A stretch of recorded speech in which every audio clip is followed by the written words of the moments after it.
ESPN 102.5 The Game. Live. It's Robby and Rexrode with Robby Stanley and Joe Rexrode on Nashville's best sports talk. ESPN 102.5 The Game and the Game Nashville app. And welcome into the Thursday edition of Robby and Rexrode here on ESPN 102.5 The Game, brought to you by Volunteer State Bank. Real people, real solutions right here. Member FDIC, equal housing lender. Robby Stanley, Joe Rexrode, Michelle Knezovic here with you on this Thursday morning in Nashville, Tennessee. Joe, what's going on? How we doing? Just paying some bills. Oh, is that me? Okay. Sorry. This is the weirdest sound. You all right? Wait a minute. Are you like changing my levels right now? This is so wild. I just turned you up a little bit, yes, Okay, because you were very low. It was like, but in my headphones, it was like I was speaking to myself in the Grand Canyon. It was very interesting. But sorry, I'm just paying some bills right now. That's good. You know, like I like to do when we do a show, and I'm That's just right. sort of sitting here doing, chores and bills and That's stuff. right. Yeah. Doing great. Adulting. Hey, Yeah, you're early, exactly. though, because it's the 30th. That's right. That's the thing. There's some stuff. Yeah, there's some stuff. You were to like do. the 16th last time. You're like, yeah, there's a grace period. I'm good. Well, so no, but that was the mortgage, and but there's other stuff that's like at the end of the month / beginning. Sure. You know what I mean? Yeah, but yeah, the mortgage, go right to the middle of the month there. That's right. Even though it's due on the 1st. It's all right. Yeah, it Do what you counts. gotta do. No late fees. Yeah, it counts. Michelle, how are we doing? What's going on? Living the dream. Doing good. Waking up this morning, seeing that you and I got some points on Pick to Click. We did. And someone didn't. NSC Pick to Click, brought to you by Camarena Tequila. Randall Liao with a goal last night. Hani Mukhtar with a goal last night. CJ Sapong, oops, No goal. no goal. Thanks a lot, CJ. And tough draw for Nashville SC. Get up 2-0 at home. You want to close that one out. Give up that goal in stoppage time. Yep. Still in second place in the East. Yeah, But I mean, man- they're going to be fine. But Yeah.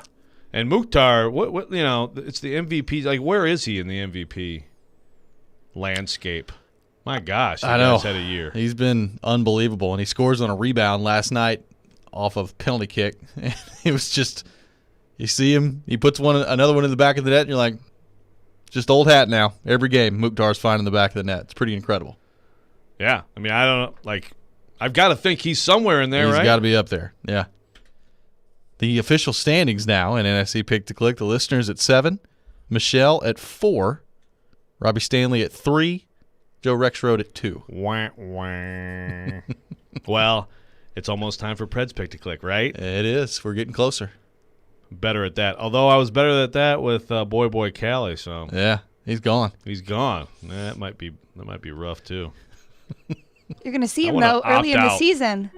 That's He'll true. be here Yeah, soon. That is right. Can I we will- pick, can we pick players on the other team? Well, maybe so. Maybe we'll change the rules this year. You will have the first pick in our next edition of Hi, NSC Mukhtar. Pick to Click. Hi, Mukhtar. I want it right now. Just put it down. Just put it down. That's going to be the one game he doesn't score in. Yeah. yeah, or like he won't play that night Right. or something. Yeah, but I don't care. Hi, Mukhtar. Been a tough go of it. It has been. Wayne on Twitter, who makes fun of me all the time about my Pick to Click, start making fun of Rexrode because I've moved ahead of him. It's only fair. That's right. It's time to switch your target. I mean, I've been on 2 for a while, Yeah. quite a while. We'll see what happens on that front. See if Rexrode can make up any ground. An NSC Pick to Click brought to you by Camarena Tequila. Isaiah Wilson, back in the NFL. Joe Rexrode, kind of. Isaiah Wilson, the former first-round pick for the Titans, signing with the New York Giants practice squad on Wednesday. This, I believe, first reported by Ian Rappaport of the NFL Network. But Isaiah Wilson, we talked about it last week, had tryout/workout with the Colts, and now is a part of the New York Giants practice squad. So there's a lot of former Titans on this New York Giants organization. You got Logan Ryan, Adoree Jackson, now Isaiah Wilson in there as well. And obviously the incredible coaching support of Jeremy Pruitt, Yes. Derek Dooley. If anybody I can mean, develop, Joe Judge alone. yeah, if anybody can develop Isaiah Wilson, it's either Derek Dooley or Jeremy Pruitt. That's Yeah. probably what they're doing now in their spare time. Joe, well, first of all, hey, in all seriousness, I understand that, like, if Isaiah Wilson becomes a good player in this league, Titans fans are going to be very upset. And I totally understand. Sure. But, frankly, I'm glad to see that he's gotten himself to the point where he could get signed to a practice squad. Because a few months ago, it wasn't going in a good direction. Nope. So it'll be interesting to watch. I don't know if it's great to be back home. Sometimes that can actually be more distraction and stuff, New York City. But hopefully it works out for him on the human level. On the Titans fan level, well, it'll be another thing to be all mad about if all of a sudden Isaiah Wilson's like a 10-year, Pro Bowl right tackle. He has talent. He does. It's purely about what he's doing on a daily basis with his life. It is, and, it's one thing to be on the practice squad, but is there a point, maybe even this year, where he could be elevated? Look, this just in, the Giants aren't very good, and they don't block very well either. They don't do a lot of things very well, and who knows? Maybe if Isaiah Wilson can keep it going, he can carve out a role for himself on that team. I don't know. The fact that, I was kind of surprised, to even see that he was up for tryouts for teams, but clearly he's had some, turnarounds here. It says the Giants worked out 11 players on Tuesday. The team is looking for help on the offensive line after losing Nick Gates for the season. So, we'll see. There you go. Maybe he could play Sunday. Who do they play Sunday? I have no idea. Yeah. Whether he plays or not, I'm just going to guess they lose. I'm going to guess that they probably do too. Which New York team will win first? I don't know. If you're a Titans fan, you're hoping it's not the Jets. They've got the Saints coming up on Sunday, by the way. Yeah, which who New knows Jersey. what the heck's up with them. What about New Jersey? I said New Jersey. They're in New Jersey. Everyone's like, we're going to New York. Oh, did Robby just say in New York? No. No, he said New York team, but I still just had to. Wow. I know, guys. It is just one Look, of Chicago's about to apparently be out of the Soldier Field. That is so stupid. Yes. That can't happen, right? I'd like to get Corey Curtis's stuff. That's so dumb. Soldier Field is right on Lake Michigan. It's a weird-looking stadium now that they've put a spaceship on top of it. But, yeah. Oh, man. Hate that. They bought some property. You could still see the skyline of Chicago from it, but it's a little bit of a ways out there. It's not really Chicago where the Bears have brought this property. I think that's just brutal. What if the Titans moved to, like, Thompson Station? The Nolansville Titans. That would be Joe, that'd be a nice little commute for you. Nice for me. It's walk to work. Actually, all right, let's do it. Put it right by the See brewery. if we can't get on that. Yeah. Right next to the brewery. Yeah, there you go. Got some room out there. Just the triangle of where Rexrode walks in Nolansville. The sports park, the brewery, Titan Stadium. There you go. And home. We'll see if we can't get to work on that. You ever think we'll see a day where the Giants and the Jets play in two different stadiums? They used to. I know. Because I'm trying to think, it used to be, the Jets used to play in Shea. It was the Mets and the Jets in Shea. And the Giants were alone in the Meadowlands.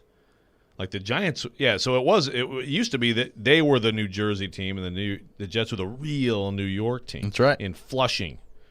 But I don't know. It seems like they've got a pretty good, JOA, joint operating agreement there. Would that be would fans is that something that fans actively want of both those teams? Probably not.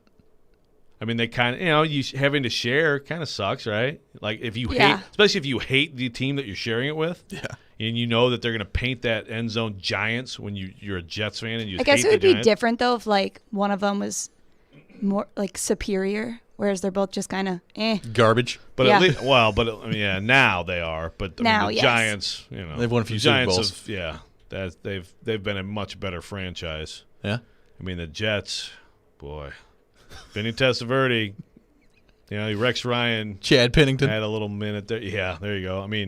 I go back to the New York Sack Exchange.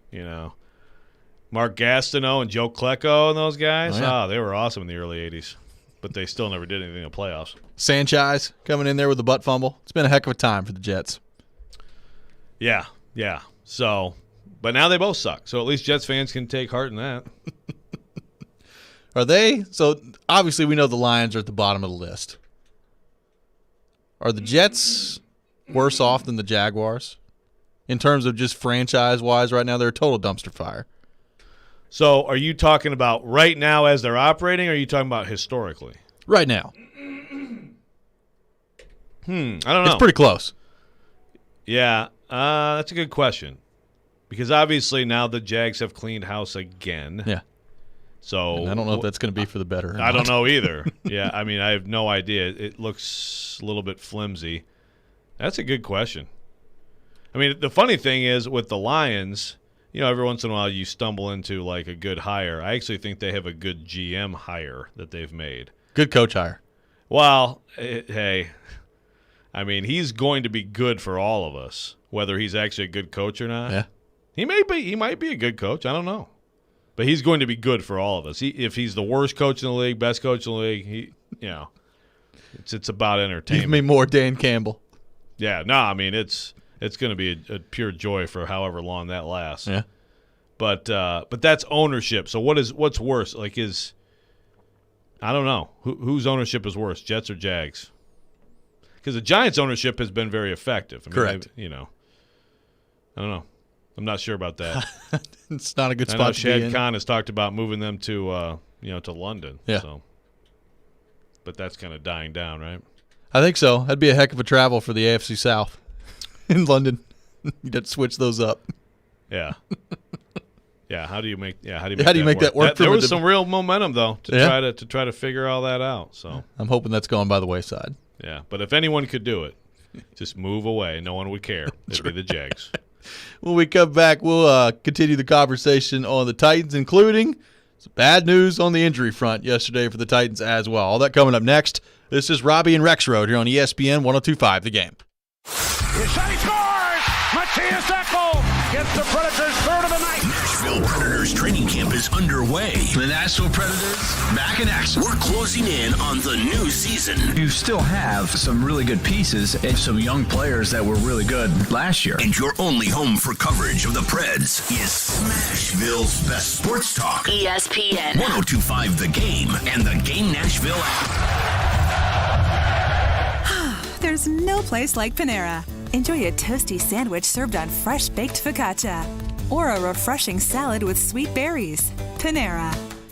Football is back, and Electronic Express has what you need to make the game bigger than ever. Bring the stadium to you with the best in-home entertainment from Samsung, LG, Sony, Hisense, TCL, and more. Watching the game on the go? Save big on laptops, tablets, and headphones. Plus, we have all your appliance needs up to 50% off and get up to 36 months free financing. We've got you covered this football season at Electronic Express. We make it happen. Hey, it's Jared from my friends at the FanDuel Sportsbook app, my official sportsbook app. After 20 years on the same sideline, Tom Brady and Bill Belichick meet this weekend as opponents. It's the GOAT versus the GOAT, and you can be a part of the epic showdown with unbelievable odds on the FanDuel Sportsbook. Right now, new customers can win $125 on a $5 bet if either team scores a touchdown. That's right, 25-1 odds on any touchdown at any time during the Tampa Bay-New England game. Feel pretty good about Brady and the Bucs. Sign up for the FanDuel Sportsbook app using the promo code JGM when you make your first bet for the history books. Don't forget promo code JGM so they know that I sent you. 21 and older and present in Tennessee. New users only. $10 first deposit required. Must wager in designated offer market. Max bonus $125. Bonus for Tennessee users fulfilled in site credit within 72 hours. Tennessee site credit expires 14 days after receipt. Restrictions apply. See full terms at sportsbook.fanduel.com. Gambling problem? Call the Tennessee Red Line. 1-800-889-9789.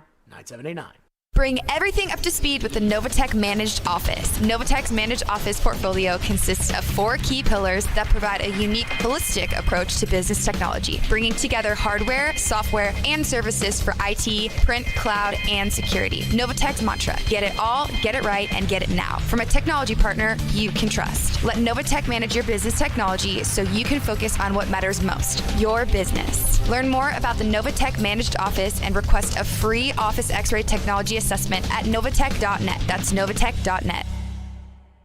Houston Clinic Orthopedics is conveniently located where you live and work. With over 10 locations in Nashville and surrounding communities, Houston physicians specialize in spine, joint replacement, knee, hip, upper extremity, as well as many other orthopedic conditions. At Houston Clinic Orthopedics, they are strictly adhering to all CDC guidelines for both their patients and staff safety. To experience world-class orthopedic care and to see a list of all Houston physicians and specialties, visit their website at tn.houston.com and book your appointment online today. If you've missed any of today's show, just search Robby and Rexrode on Apple, Spotify, or your favorite podcast platform.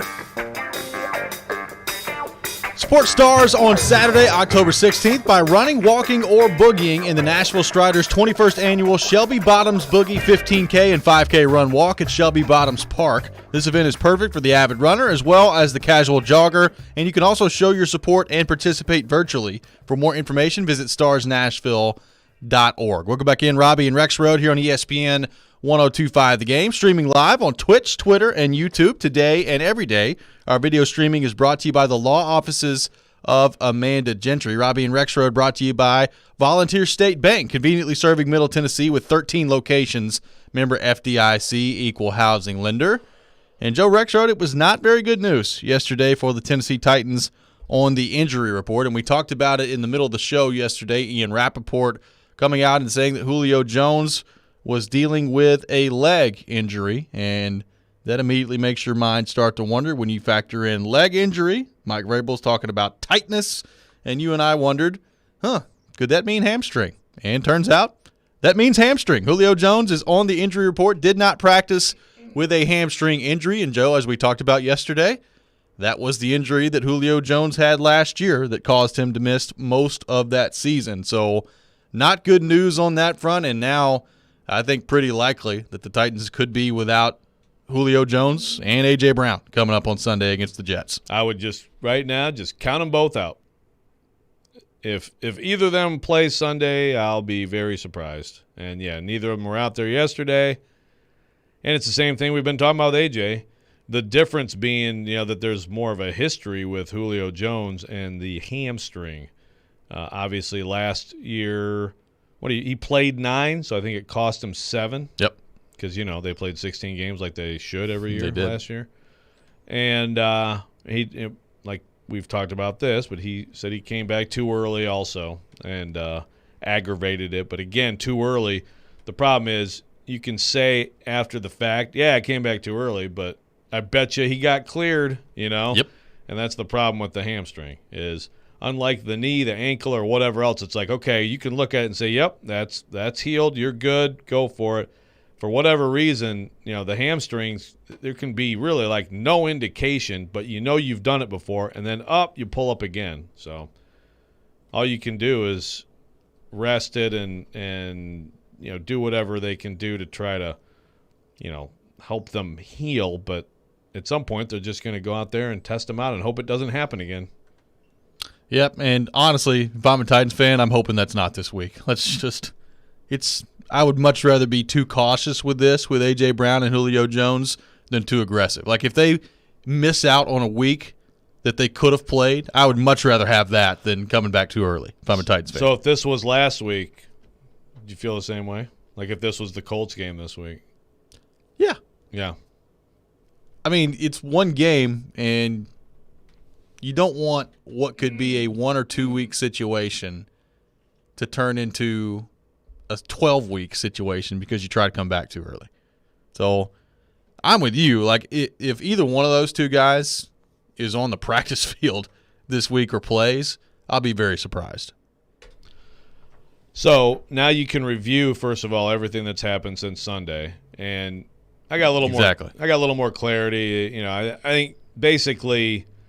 I think what happened Sunday, I mean, you have to report player injuries, but I think like if Julio had the little tweak of it earlier in the game, then it would have come up. Julio hamstring questionable, and like everybody else, it was just late in the game, and I think there was some kind of a miscommunication or something. But bottom line is something happened. They said, okay, we're not going to mess with it, and then we had just Vrabel not being willing to just say that until he finally did say it, basically, on Monday.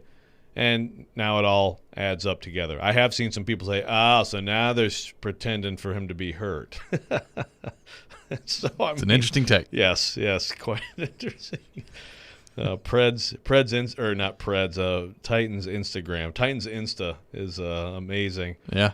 Amazing conspiracy theorist. But, yeah, it was all really not that big of a deal, other than it is a big deal that now your best two players on the outside and a big foundation for your offense, they're both ailing with the same thing, and it's just one of those very unpredictable and at times just very frustrating, lingering injuries. I guess if you're a Titans fan, and it's kind of two different categories to me. One is AJ, who's largely dealt with knee problems here. Hamstring has not been much of an issue for AJ Brown. And then there's Julio, who had a hamstring injury a year ago, and, at 32 years old, you start to worry about that a little bit more with soft tissue injuries in terms of how long it's going to get back.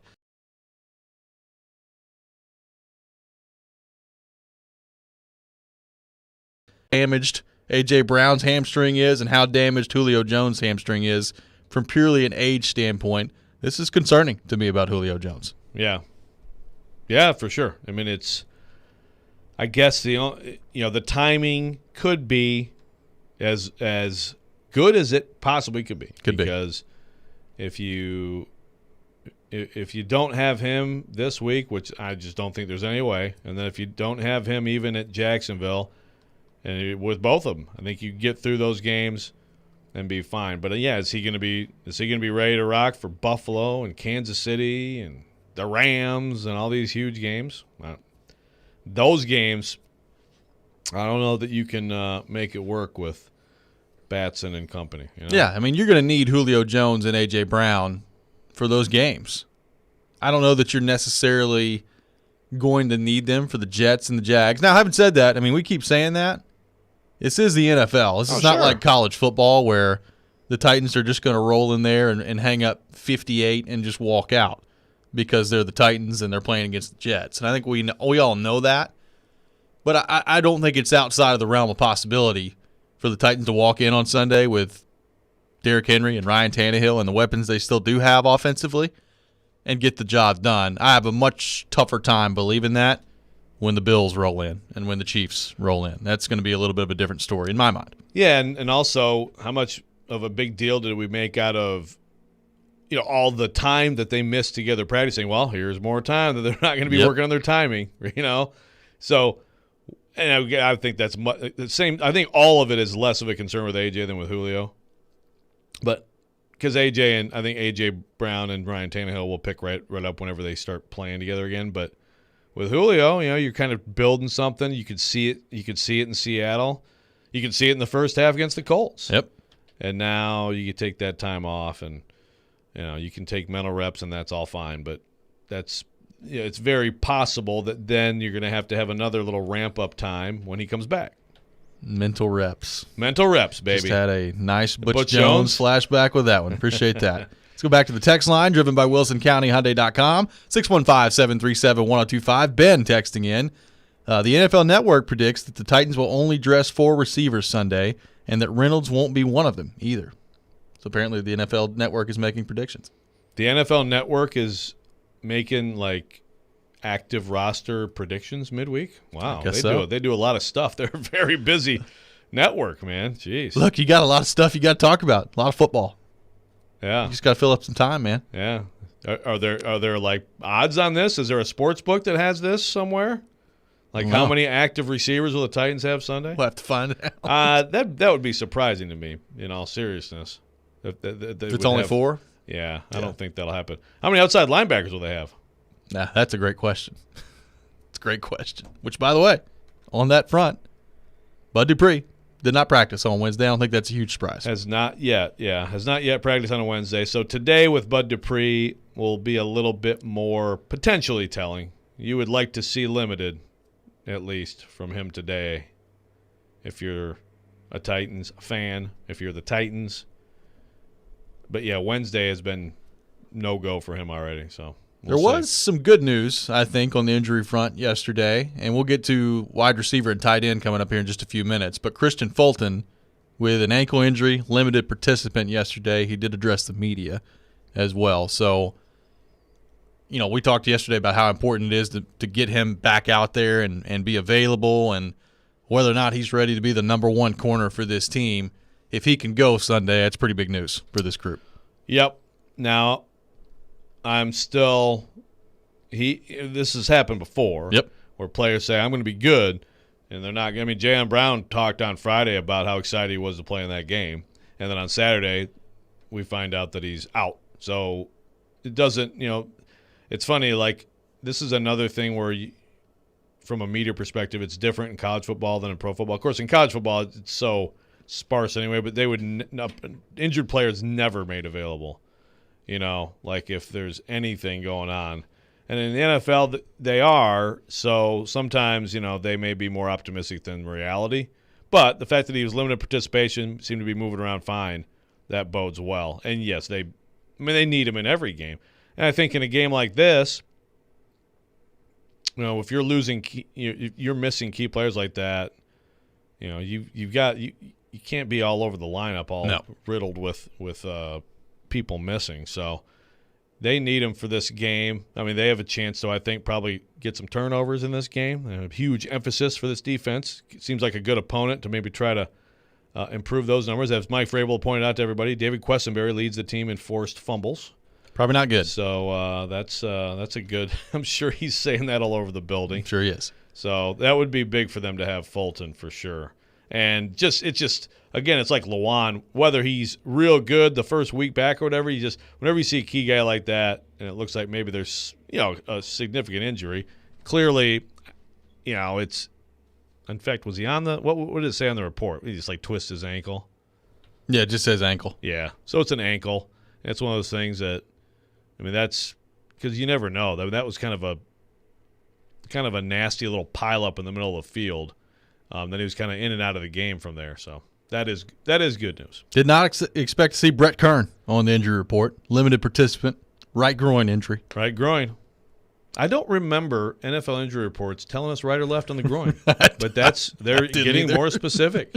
I swear, it's the right part of the groin. Yeah, well, it used to just be groin. Yes. But now it's right or left groin. So Brett Kern hasn't been amazing this year. And so you wonder, has he been a little bit bothered by that? Well, hopefully he can still punt, because we saw last year what happens when Brett Kern can't punt. Yeah, it can be very bad for this team. Very, very bad. Jayon Brown, a full participant yesterday with hamstring injury, so the good news on that front. Taylor Lewan did not practice yesterday with a toe injury. A new thing. Yeah. Yeah, that's not great. No. The Titans, although I certainly like their defensive matchup here based on what we've seen from the Jets. Yeah. The Jets have a lot of talent on D. So punting will be part of the game for the Titans. Then without those receivers, this could be a bit of a slog Sunday. That'll be great. Yeah. Looking forward to that. What's the announcing crew for this beauty? I think it's Greg Gumbel. Really? Adam Archuleta. Yeah. Oh, wow. I think so. Kind of a big crew then. Yeah, maybe so. That's got to be because of the Titans, right? I would hope so. We'll continue the conversation on the Titans when we come back, including some good news at tight end and wide receiver for the Titans yesterday. All that coming up next. This is Robby and Rexrode here on ESPN 102.5 The Game. Titans. Jets. It's time to take care of business in the Big Apple. Tune in Sunday at 9:30 for NFL pregame with Jared Stillman, Chris Sanders, and Mark Howard. Live from Corner Pub in Brentwood. We are Nashville's best sports talk. ESPN 102.5 The Game and the Game Nashville app. Staples is evolving to Staples Connect, a new world of possible with innovative tools for small business and remote workers and learners. Explore what's new at your local Staples store or staplesconnect.com. Alice Cooper, the godfather of shock rock, is back. Alice Cooper, live in concert. With special guest, former Kiss guitarist Ace Frehley. This Sunday at Ascend Amphitheater. Get tickets now at livenation.com. The concert return of the year with legendary rocker Alice Cooper. Part of the Journey's concert series. Listen up, sports bettors. This is Hall of Famer Warren Sapp here to tell you about my favorite sports book, BetUS.com. I only endorse one sports book, and that's BetUS.com. Just like me, BetUS is the Hall of Famer of online betting with more than 25 years in the biz. Call today, and they will get you set up faster than I can run the 40. I play at BetUS, and so should you. BetUS.com. Use code GAME for a sign-up bonus. Tell them Sapp sent you. 312 Pizza Company is Nashville's authentic Chicago pizzeria, and they're now hiring. Work for a family-owned business and be a part of their incredible team. 312 Pizza Company is hiring for all positions, including host, waitstaff, bartenders, cooks, and more. 312 Pizza Company offers health insurance and paid time off to full-time employees. Contact Kimberly at 615-730-7888 or email at contact@312pizzaco.com. 312 is an equal opportunity employer. There are jewelry stores, and then there's Genesis Diamonds, the cutting-edge industry leader, the pioneer. It's no secret that jewelry stores across America watch what Genesis is doing. Genesis was the first to offer a free lifetime warranty, the first to offer a 110% diamond upgrade guarantee, the first to offer aggressive long-term zero-interest financing. And Genesis is always on the cutting edge in design and fashion. The styles other jewelers say are new and exciting were new and exciting for us 4 years ago. Genesis has the fashion-forward brands other stores aren't even allowed to carry. It's no wonder you see jewelers from other cities coming to Genesis to see what we're all about, and even buy their wives' jewelry from us. For selection, quality, service, warranties, and guarantees, Genesis leads. Others follow. So for diamonds, engagement rings, exclusive designer jewelry for any occasion, don't compromise. Come to the jeweler that sets the industry standards year after year. Genesis Diamonds, Green Hills and Cool Springs. Lately, we've been getting a lot of calls and questions about acoustic wave therapy for the treatment of erectile dysfunction. This is a relatively new treatment for ED, but one we've been using for years. This is Kim for the Tennessee Men's Clinic, and if you're looking at acoustic wave therapy or any option to help your ED, it's worth a visit to check us out. Our wave therapy protocols use acoustic wave technology, but often also combine it with other treatments that can give most of our patients far higher satisfaction rates. There is no surgery nor any type of invasive procedures required, and while most clinics you hear about only offer sound wave treatments, with our urologist and provider's guidance, you can likely have sex the day after your appointment and experience fewer letdowns. With another one of our ED treatments, you can last up to an hour and a half, and our expertise in treating these issues means you'll get the results you want. So make your appointment today. We'll show you why our acoustic wave program is the better way to do wave therapy. Call us today at 615-208-9090 or go to TennesseeMen'sClinic.com. Visit our website to learn more, including side effects, treatments extra, results vary. Tonight. Score! Ellie Tolvin and a laser! The Nashville Predators preseason continues when they visit the Tampa Bay Lightning. Pre-game at 5:30. Puck drop at 6. On ESPN. 102.5 The Game and the Game Nashville app. Hey, it's Nashville. This is Sean Henry. You're listening to Nashville's best sports talk, ESPN 102.5 The Game. AJ's injury, is it a good thing that that's a position that you're kind of deep in this year? I mean, there's been years past this franchise has not been able to go as deep when one or two guys are maybe on the injury report. Well, I think what we try to do is try to insulate ourselves everywhere for a lot of things that come up. I mean, player availability fluctuates throughout the season, and so hopefully, that everybody that shows up for meetings and comes to practice can understand that they could potentially have a role in the game. That was Titans head coach Mike Vrabel yesterday at his press conference, preaching the importance of depth and that everyone should be ready. That was very similar to the comments he had after the game in the locker room on Sunday in those cool videos the Titans come out with. Vrabel very consistent. Next man up. That's right. Let's go to our text line, driven by WilsonCountyHyundai.com, 615-737-1025. Got a texter. This is Eric in Cookeville. I was looking yesterday to see who had the most points this year and the least. The Jets are in a league of their own with 20 points in 3 games. Definitely a good week to nurse some injuries. Rexrode, this is setting up very nicely for a Zach Wilson coming out party in the NFL. Kind of. Everybody expects them to just get absolutely destroyed. Kind of reminds me of Cincinnati last year. Titans going in there. That should be an easy dub. Rookie quarterback, terrible offensive line with like all these injuries. He can't even stand in the pocket for 2 seconds And he stood in there and had a day. So it does remind me a little bit of that. I will say the weapons that Joe Burrow had at his disposal at wide receiver. No disrespect to Corey Davis, who we'll talk about here in just a minute. Not quite the same. Are you not? Or are you disrespecting Corey Davis? Maybe slight disrespect to Corey Davis, but unintentional disrespect. Yeah, that's true. Boy, that was a bad day. It was. I will say that Tannehill hasn't had a lot of turnovers at all. A lot of bad turnovers. That was a bad pick early in that game.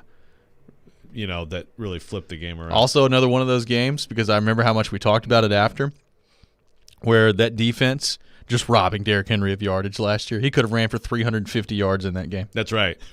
He could have gone absolutely nuts, but they were behind the whole day. Yeah, that's a good point. Jimmy Lawrence on Twitter, why do you ask about injuries when you know he doesn't say anything and doesn't want you asking? That's a great question, Jimmy.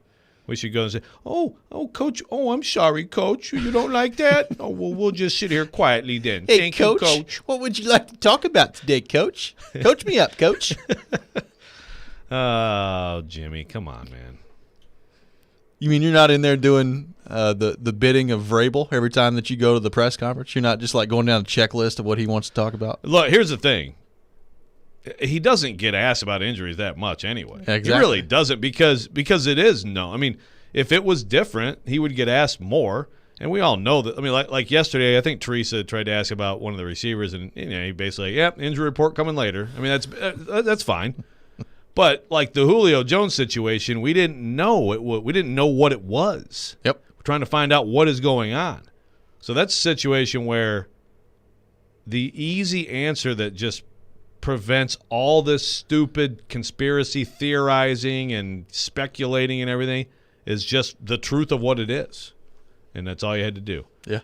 So it's not a situation where, well, here's an injury, but don't ask about it. It's like, what is going on? There was no injury designation given in the game. What are we supposed to do?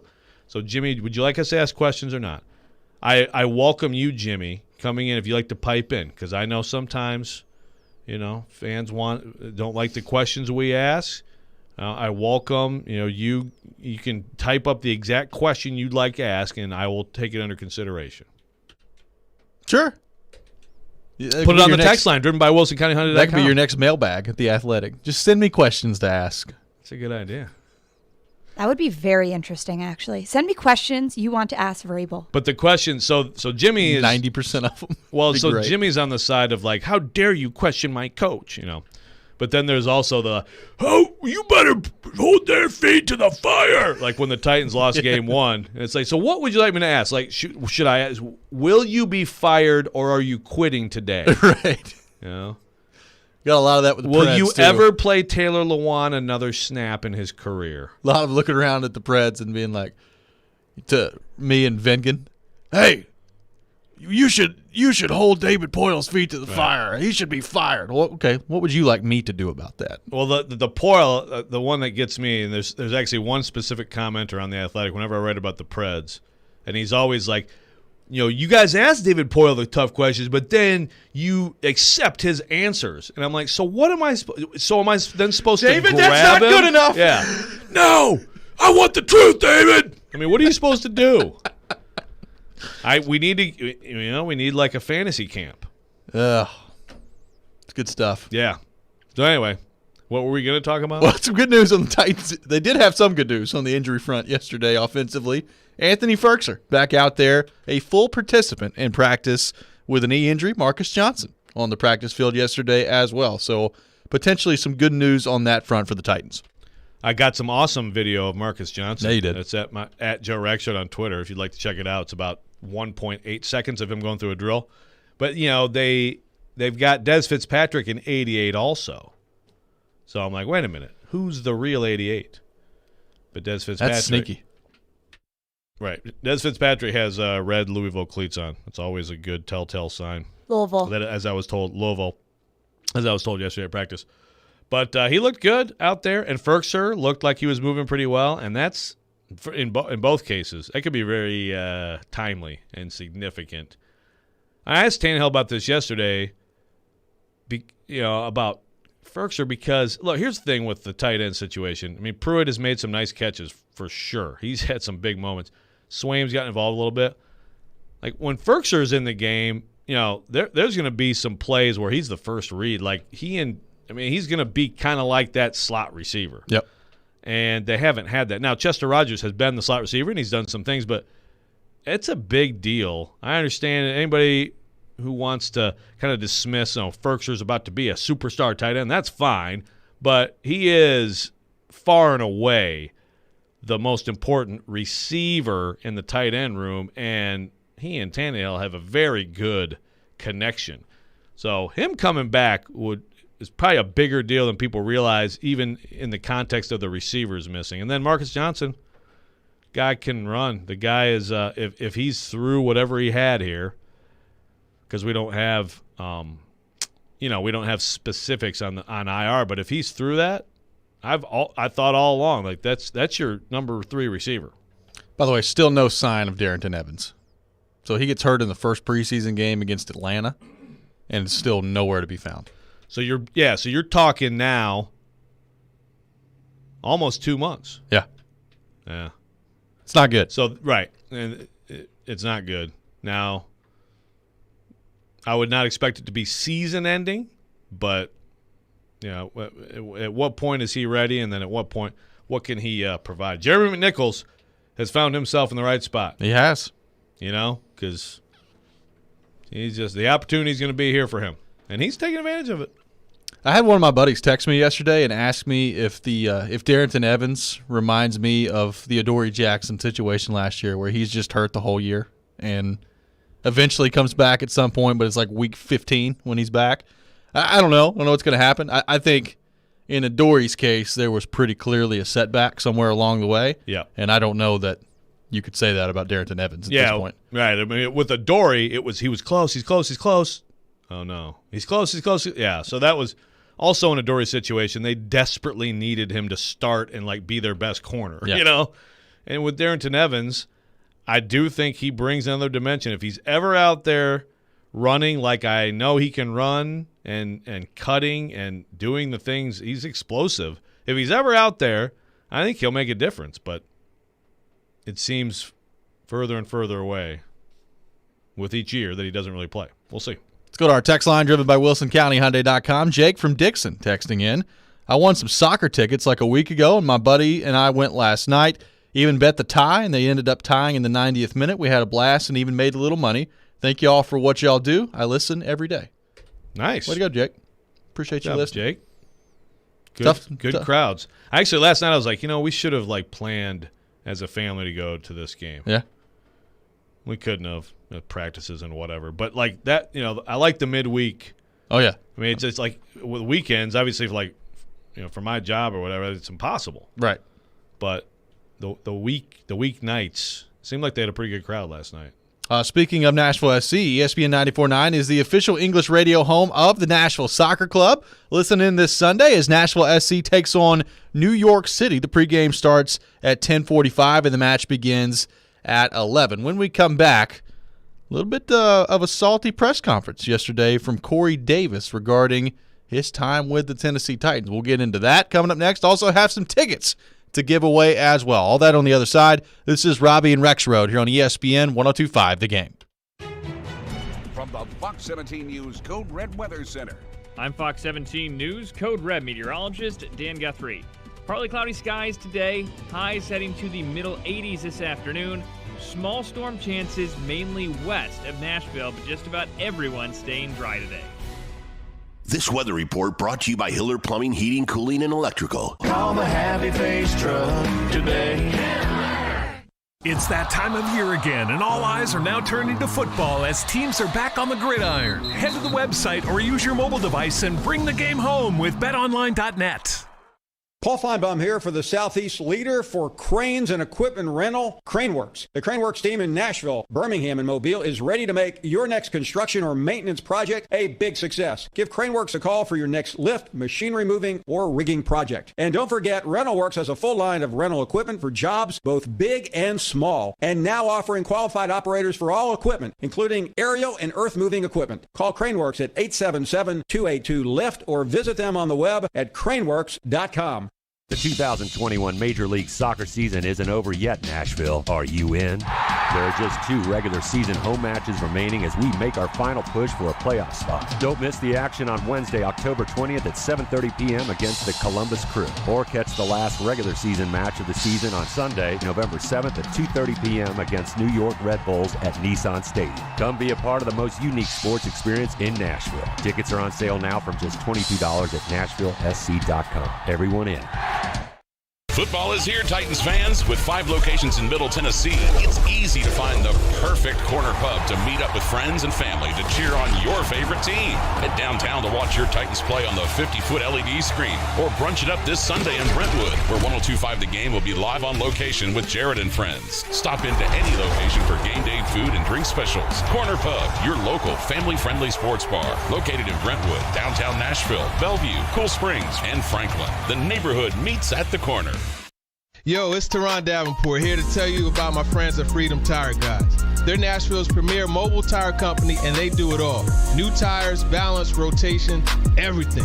Bill, a recent customer of theirs, loved the way they came to him and saved him time and money. So if you're like Bill, you like convenience, and you need some new tires, check out freedomtireguys.com. If you don't see the tires you like, give them a call, and they'll find them for you.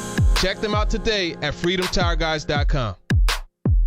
Darren McFarland. And a mulligan that we all look for in golf. Lord knows our game could use it. Willie Donick. Outworked and outperformed a lot of other really good players. Chase McCabe. I want some sort of trade protection. Darren, Donick, and Chase have you covered weekdays from 10 to 2. Presented by Curacion CBD on Nashville's best sports talk. ESPN 102.5 The Game and the Game Nashville app. This is Robby and Rexrode on ESPN 102.5 The Game. Welcome back in, Robby and Rexrode here on ESPN 102.5 The Game. Brought to you by Volunteer State Bank, now with 2 locations in Murfreesboro. Visit their brand new Murfreesboro location at 2019 Memorial Boulevard. Member FDIC, equal housing lender. We got some tickets to give away to see the Preds take on the Tampa Bay Lightning coming up on Saturday night at Bridgestone Arena. Be calling number 5. 615-737-1025, 615-737-1025. Caller number 5 will win a pair of tickets to see the Predators take on the Tampa Bay Lightning coming up at Bridgestone Arena on Saturday, October the 2nd. So make sure you dial in right now. Be caller number 5. Joe, some interesting comments yesterday at Corey Davis's media availability with the Jets. Obviously, Corey Davis going to be a focal point of that Jets offense coming into the game on Sunday against the Titans. He has been their best wide receiver so far, which that offense has not gone very well. But Corey Davis at times has played very well so far this year.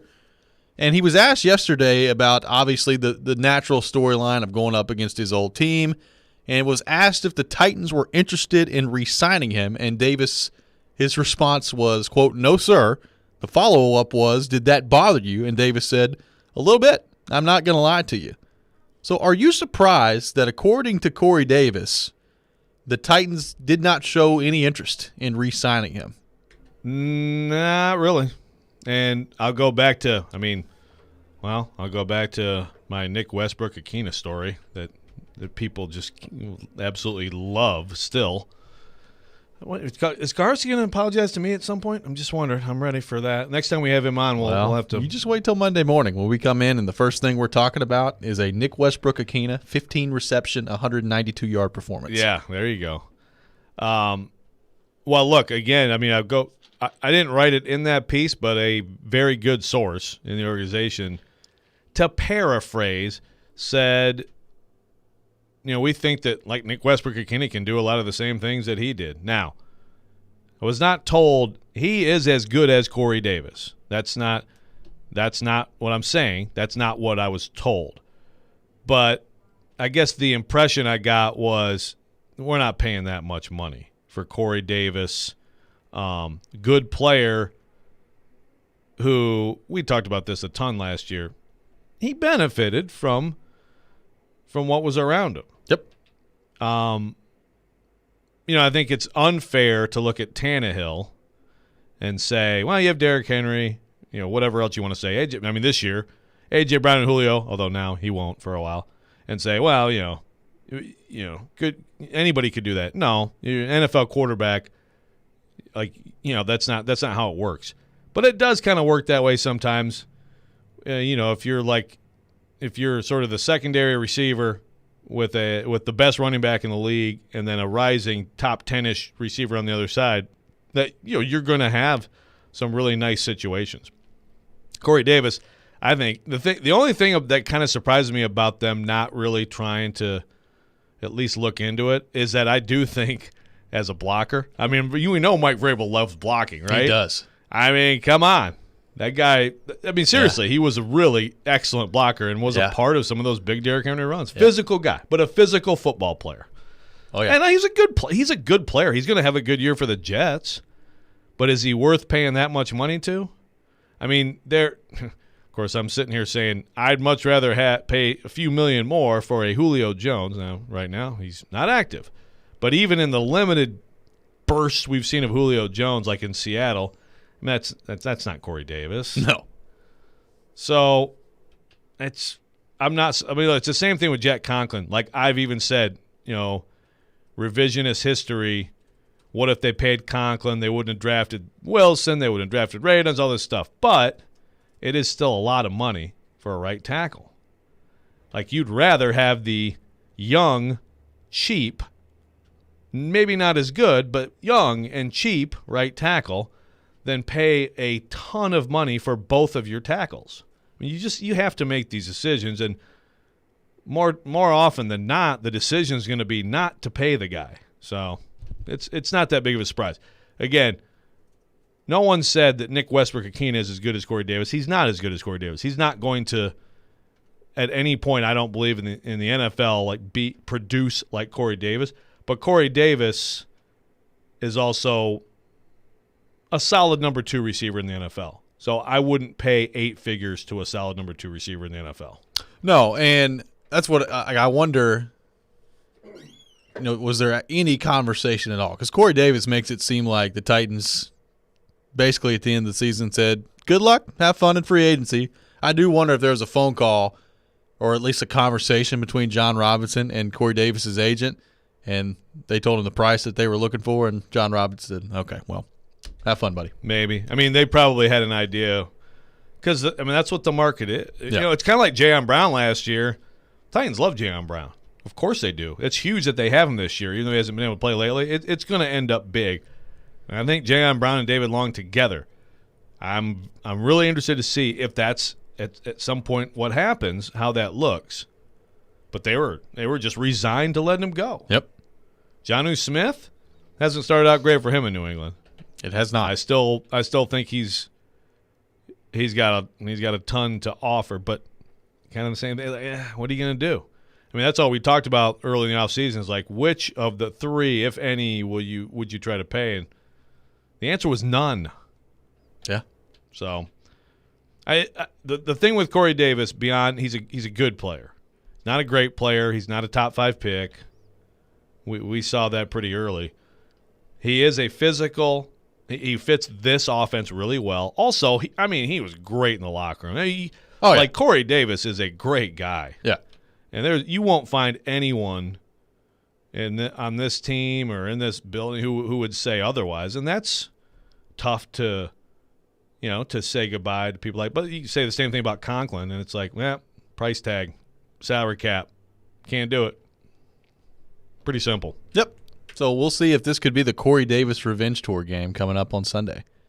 I would imagine he's going to get a lot of targets because, quite frankly, I don't know who else they'll be throwing the ball to. Elijah Moore, by the way, did not practice yesterday with a concussion. So I would say it's probably unlikely that Elijah Moore is going to play this week.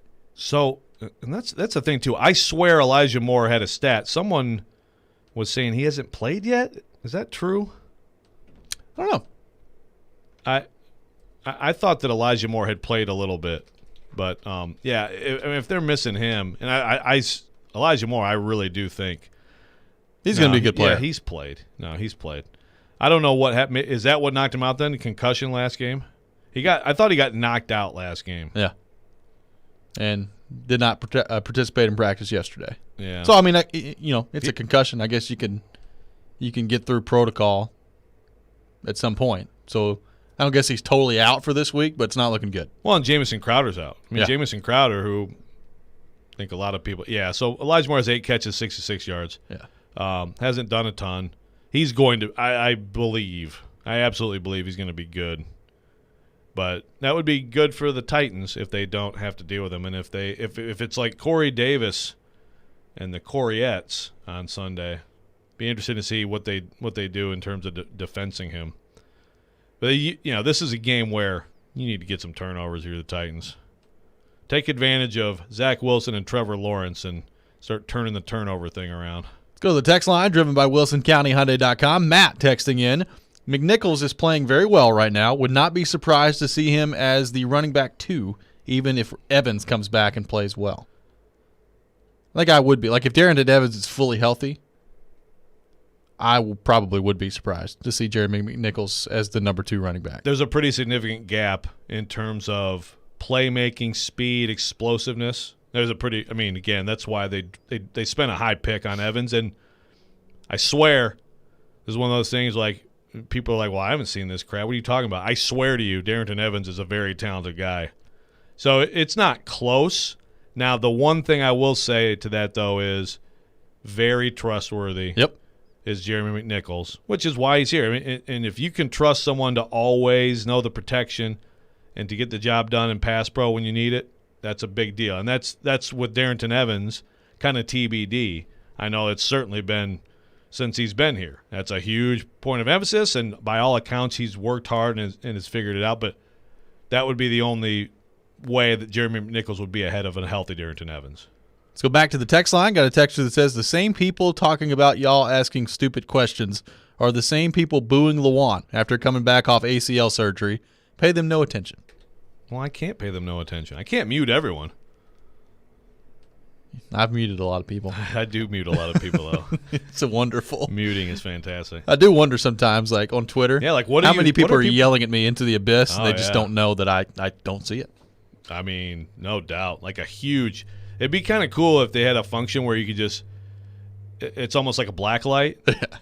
like in a hotel room, you put the black light, oh, look at this. You know? Like if you did a black light on your Twitter mentions, like, oh my God, that's what I was missing. Get me out of here. That's right. Play silly underdog picks today. Pick the 3 football underdog teams you think will win this week for a chance to win. Go to theGameNashville.com for more details and to play. Silly underdog picks is presented by Volunteer Hose and Gasket. When we come back, the much anticipated return of Tom Brady taking place this weekend. A lot of talking going on right now.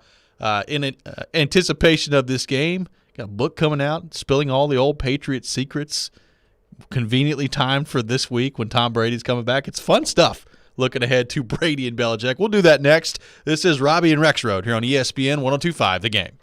Keyshawn, J. Will, and Max. Weekday mornings from 5 to 9. Did you see the Tennessee Titans? He has all the weapons to make it happen. There's so much to pay attention to. Greeny from 9 to 11. Ryan Tannehill is the most disrespected player. Art and Hahn from 11 to 2. You never stop punching. They've got to learn how to close the deal. And the Paul Feinbaum Show afternoons from 2 to 6. Are these legitimate contenders to the party? Your exclusive home for ESPN Radio in the Music City. ESPN 94.9 and the Game Nashville app. ElectronicExpress.com. We make it happen. The International Brotherhood of Electrical Workers, Local 429, has a path to a dignified career. Are you a skilled electrician or lineman? Tired of dead-end, low-paying jobs? Local 429 is accepting applications for highly skilled electricians and linemen and is providing the best training in Middle Tennessee. They are the International Brotherhood of Electrical Workers, Local 429. Call them at 615-889-4429 or go online to IBEW429.org. IBEW Local 429, the best training and training the best. Football is back, and Electronic Express has what you need to make the game bigger than ever. Bring the stadium to you with the best in-home entertainment from Samsung, LG, Sony, Hisense, TCL, and more. Watching the game on the go? Save big on laptops, tablets, and headphones. Plus, we have all your appliance needs up to 50% off, and get up to 36 months free financing. We've got you covered this football season at Electronic Express. We make it happen. Back in 1949, Dr. Houston began the tradition of treating athletes for common sports injuries. Today, the sports medicine physicians at Houston Clinic Orthopedics continue his legacy. Whether you play at school, in a league, on a professional team, or just enjoy being active, Houston Clinic Orthopedics physicians are there to help you stay in the game. Common sports injuries include tears, strains, sprains, and instabilities of the knee, shoulder, and ankle. Houston Clinic Orthopedics is located where you work and live. Visit tn.houston.com to book your appointment online. When experience matters, trust Houston Clinic Orthopedics. 26 days had passed since Nashville SC last played a home match at Nissan Stadium. And last night, the boys in gold returned home to just about 20,000 fans on the banks of the Cumberland River. And they didn't take long to get going against Orlando City SC. Mukhtar, hands on hips. The ball is still. His chest goes in and out. Mukhtar looks down, step forward, fires, save made, rebound, and Mukhtar snaps it home! Nashville got a second goal from Randall Leal in the 59th minute, but the boys in gold could not hold on to the lead. Two late goals from Orlando City means that the two teams headed home with a draw and a point apiece.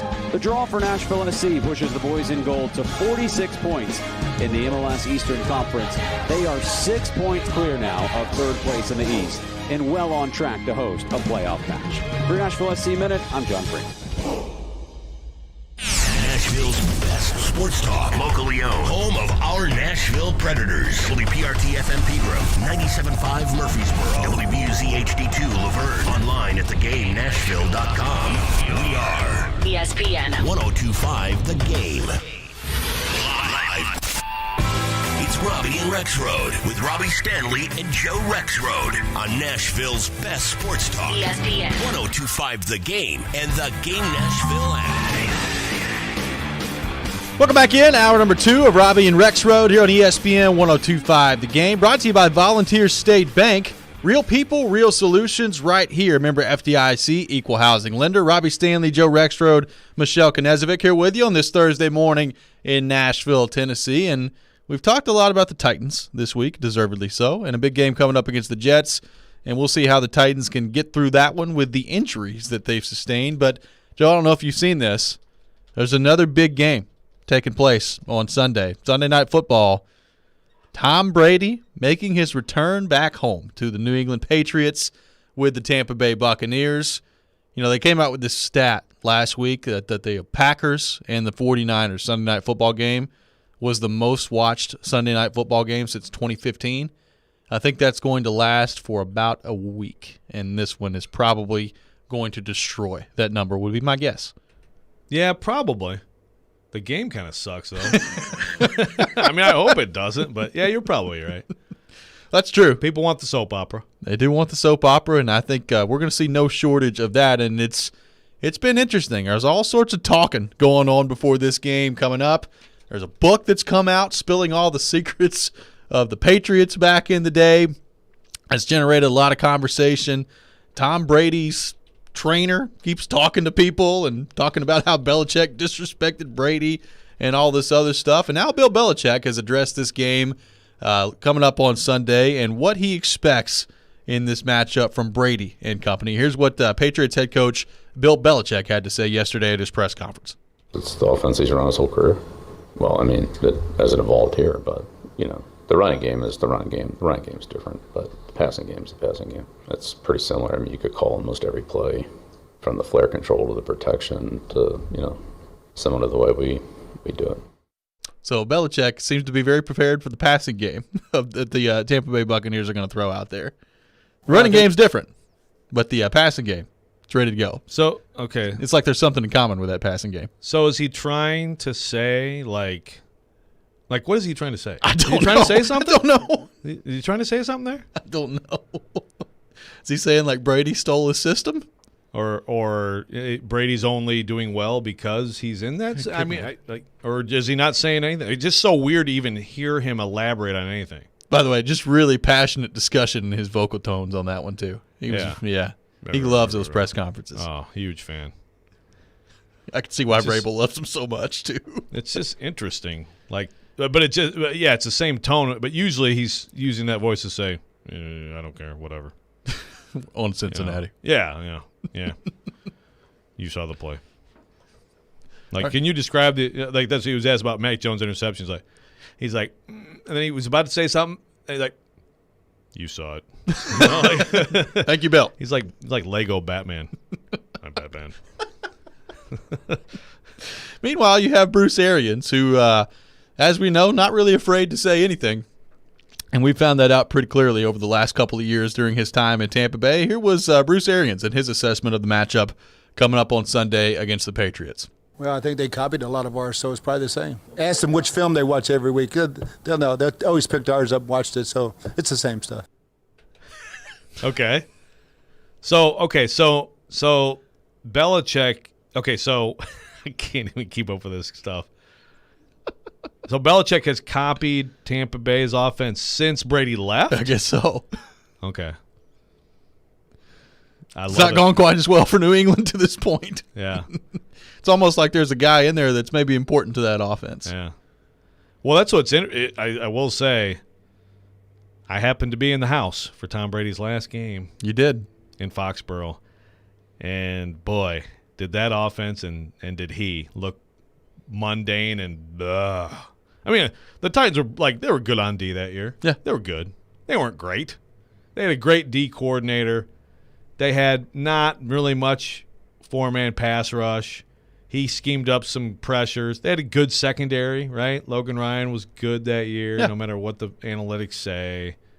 But, they completely just locked down that offense in a primetime playoff game in that full rocking stadium. So what does that mean? That the Titans were actually an incredible defensive team just 2 years ago? Could be.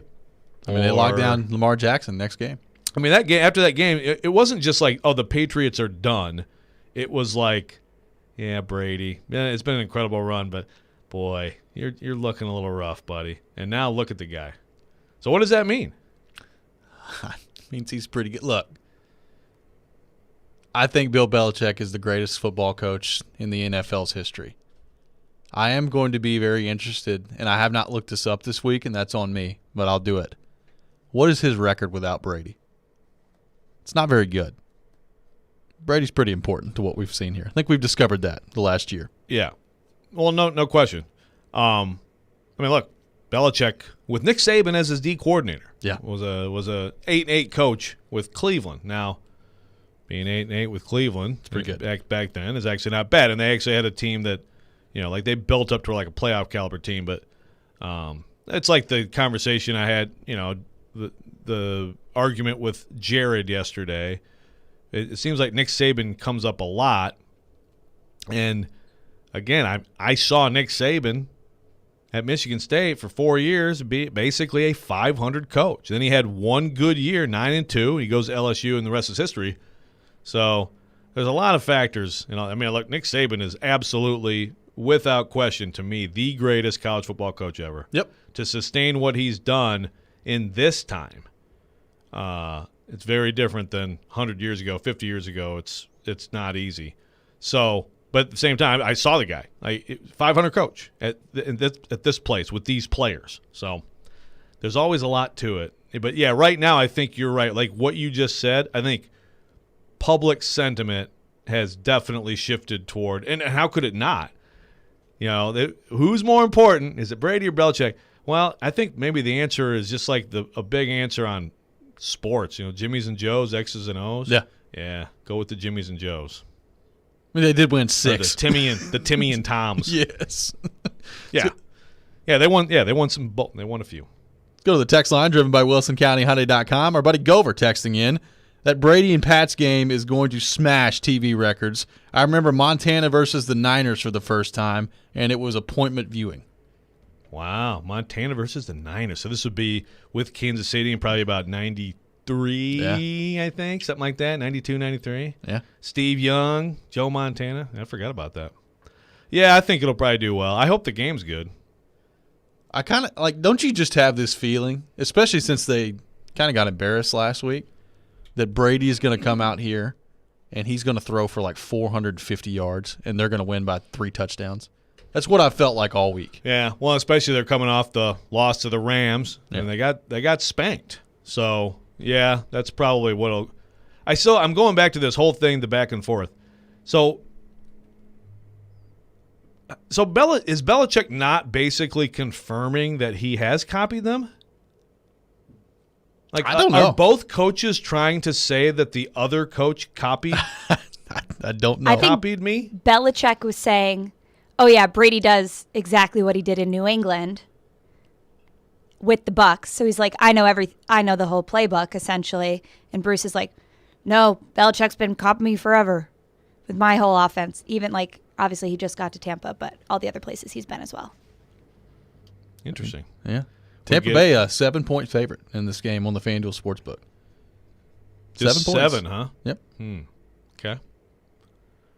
That might be worth looking at. By the way, the Buffalo Bills a 15.5-point favorite against the Houston Texans this week.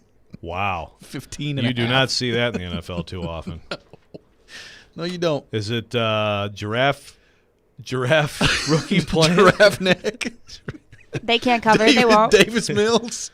He's gonna he will have no problem seeing over the line of scrimmage. We love Davis Mills here on the show. I hope he becomes the greatest quarterback of all time. Do you think there's going to be any interaction whatsoever between Brady and Belichick? Because this seems to me like something that deep in Belichick's bones, he just will totally avoid. Like, he's not going to talk to Tom Brady. Like, I'm talking about to before the game? Or? Before, after, whatever. Like, I'm really interested to see if those two ever come in contact with each other in this game. Well, that's. I mean, seriously, that's why most people are watching, just to see that. See at the end of this blowout what that'll happen. Look, again, Alex Guerrero popping off like he is, and Bill Belichick knows this. That happening only happens if Tom says, "Yeah, go for it. Go man. ahead, yeah, let her rip, baby." And so there can't be much love lost here at this point. Look, it's pretty clear.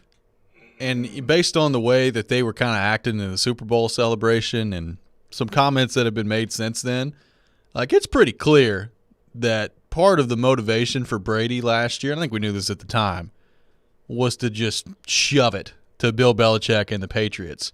And, he was talking to Gronk after they won about they did it and all this other stuff. And I think you're going to see a very motivated Tom Brady. Like, I don't expect Tom Brady to be overly emotional in this game. Like, he's probably going to get cheered very loudly, I would expect.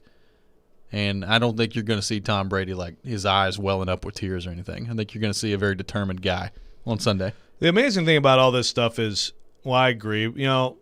Obviously Belichick was thinking of life after Tom. Correct. Late in that tenure. And the Jimmy Garoppolo stuff is obviously a sore spot. And Alex, the thing is, like, we saw Tom Brady here, when they got crushed by the Titans, or like the game I'm talking about. I mean, I feel like the part of this story that probably won't get talked about enough is I think Tom Brady has probably redoubled his efforts to be healthier, to be stronger, whatever it is. He looks like a different player. And, like, I can understand logically why Belichick would go there. I mean, Tom Brady, it's incredible, Tom Brady. Like, I watched the dude in college, and he was basically like Kyle Shermer. Yeah. Like, yeah, that guy might have a chance to be a backup in the NFL. He can't quite be a full-time starter as a senior at Michigan, but he might be. Maybe he can hold a clipboard somewhere. It's an incredible story, but it's also probably more complex than this guy's it's all him or this guy it's all him. Yeah. But it's gotten to become a wonderful soap opera for all of us. To Belichick's defense, like, when you start getting in your mid to late 30s as a quarterback, I mean, typically you're getting close to the end. That's why, we probably don't talk about this enough. What Tom Brady's doing at 44 is ridiculous, and there's a decent chance we may never see anything like it again. Well, but is Aaron Rodgers going to? Well, he doesn't look like he's slowing down. I think a lot of that depends on how long he wants to play, and I don't know that it's going to be till he's 44. So he's what age right now? I think he's 37. Yeah, okay. Because, look, like, the arm talent, like even Tom Brady, like, at 37, wasn't throwing the ball like Aaron Rodgers is now. Well, He's never thrown the ball, honestly, like Aaron Rodgers throws. Very few have. But, yeah, it doesn't. I mean, right now, Tom Brady's defying everything. And, again, like, even the way he played for a lot of the latter part there in New England, it's a different guy. Yeah. It's pretty incredible. That's going to be a fun one. I'm looking forward to that on Sunday night. I'll watch every snap. Stay up for that? Yeah, unless it gets to 48-0. Yeah, but you don't want to see the handshake or lack of handshake at the well, end? maybe I guess I will stay up. They're going to hold viewers. We'll see what happens. Go to theGameNashville.com/deals to check out Nashville's best deals. Current deals include half off on gift cards for Retro Snow, Fat Cat Slims, Central Barbecue, Joyland in East Nashville, and Bad Axe Throwing in Nashville. Get your deal now while they last at theGameNashville.com/deals. We'll come back. We'll get into a little college football. Are we starting to see the college football that we know and love come back this year? We'll get into that coming up next. This is Robby and Rexrode here on ESPN 102.5 The Game. Hang out with us every weekday starting at 6 a.m. with Robby and Rexrode. I really am. You gotta be. I mean, I just totally am. You've gotta be. Darren, Donick, and Chase from 10 to 2. Good participation. We have a system now, thank goodness. I had a funny moment happen. And Stillman and Company from 2 to 6. I have a story. Get a cupcake. Watch live on Periscope, Twitch, and YouTube. Tune in anytime on the Game Nashville app or your home speaker. This is Nashville's best sports talk. ESPN 102.5 The Game. Angie's List is now Angie. Angie connects you with top home pros who can help with projects big and small. Start your home project at Angie.com. That's ANGI.com. Now's the time to get a great deal on select Kubota compact tractors. Rated #1 for reliability in the under 100 horsepower category, they're designed for easy operation and feature performance-matched attachments. Right now, put 0 down and get 0% APR for 84 months, plus save up to $1,400. Now through December 31st. See us or go to KubotaUSA.com for full disclaimer.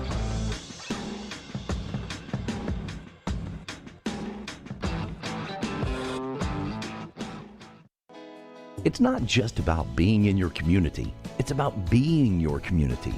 Come experience the all-new state-of-the-art Volunteer State Bank, second Murfreesboro location at 2019 Memorial Boulevard. Volunteer State Bank offers personalized services like banking for professionals, free Kasasa checking, the convenience of mobile banking, and the money you need when you need it. Visit one of our 13 locations or online at ballstatebank.com. Real people, real solutions, right here. Member FDIC, Equal Housing Lender. Hey, it's Chase McCabe. Sign up today at BetMGM and enjoy the thrill of victory on your very first bet. The King of Sportsbooks welcomes you to Showtime with the lock of the year, so pay attention. Simply place a $10 moneyline wager on either Jacksonville or Cincinnati, and if either team scores a touchdown, you'll win $200 in free bets, regardless of your bet's outcome. All you have to do is use the bonus code 1025GAME200 when you make your first bet to take advantage of this offer. It's that easy. Enjoy football like never before with BetMGM's live betting options, boosted odds specials, and daily promotions at your fingertips all season long. I love those. Download the app or go to BetMGM.com. Use that code 1025GAME200 to win $200 in free bets if either Jacksonville or Cincinnati scores a touchdown. Winning is always special, but nothing beats a W at BetMGM. New customer offer, paid in free bets. You must be 21 years or older, must be in Tennessee. Visit BetMGM.com for a full list of terms and conditions. For problem gambling support, call the Tennessee Red Line at 800-889-9789. Hey, it's Jared for TriStar Moving. If you're looking to move, you need to give my friends at TriStar Moving a call. At TriStar Moving, you'll get 5-star service throughout the entire process. Everything will be taken care of, from covering your floors, banisters, railings, front door thresholds, furniture, TVs, and more. They took great care of my move and made it as stress-free as possible. If you're looking to move, give TriStar Moving a call, 615-640-1219, or visit them at nashvillemoving.org/radio and get 5% off your entire move. TriStar Moving, my official movers.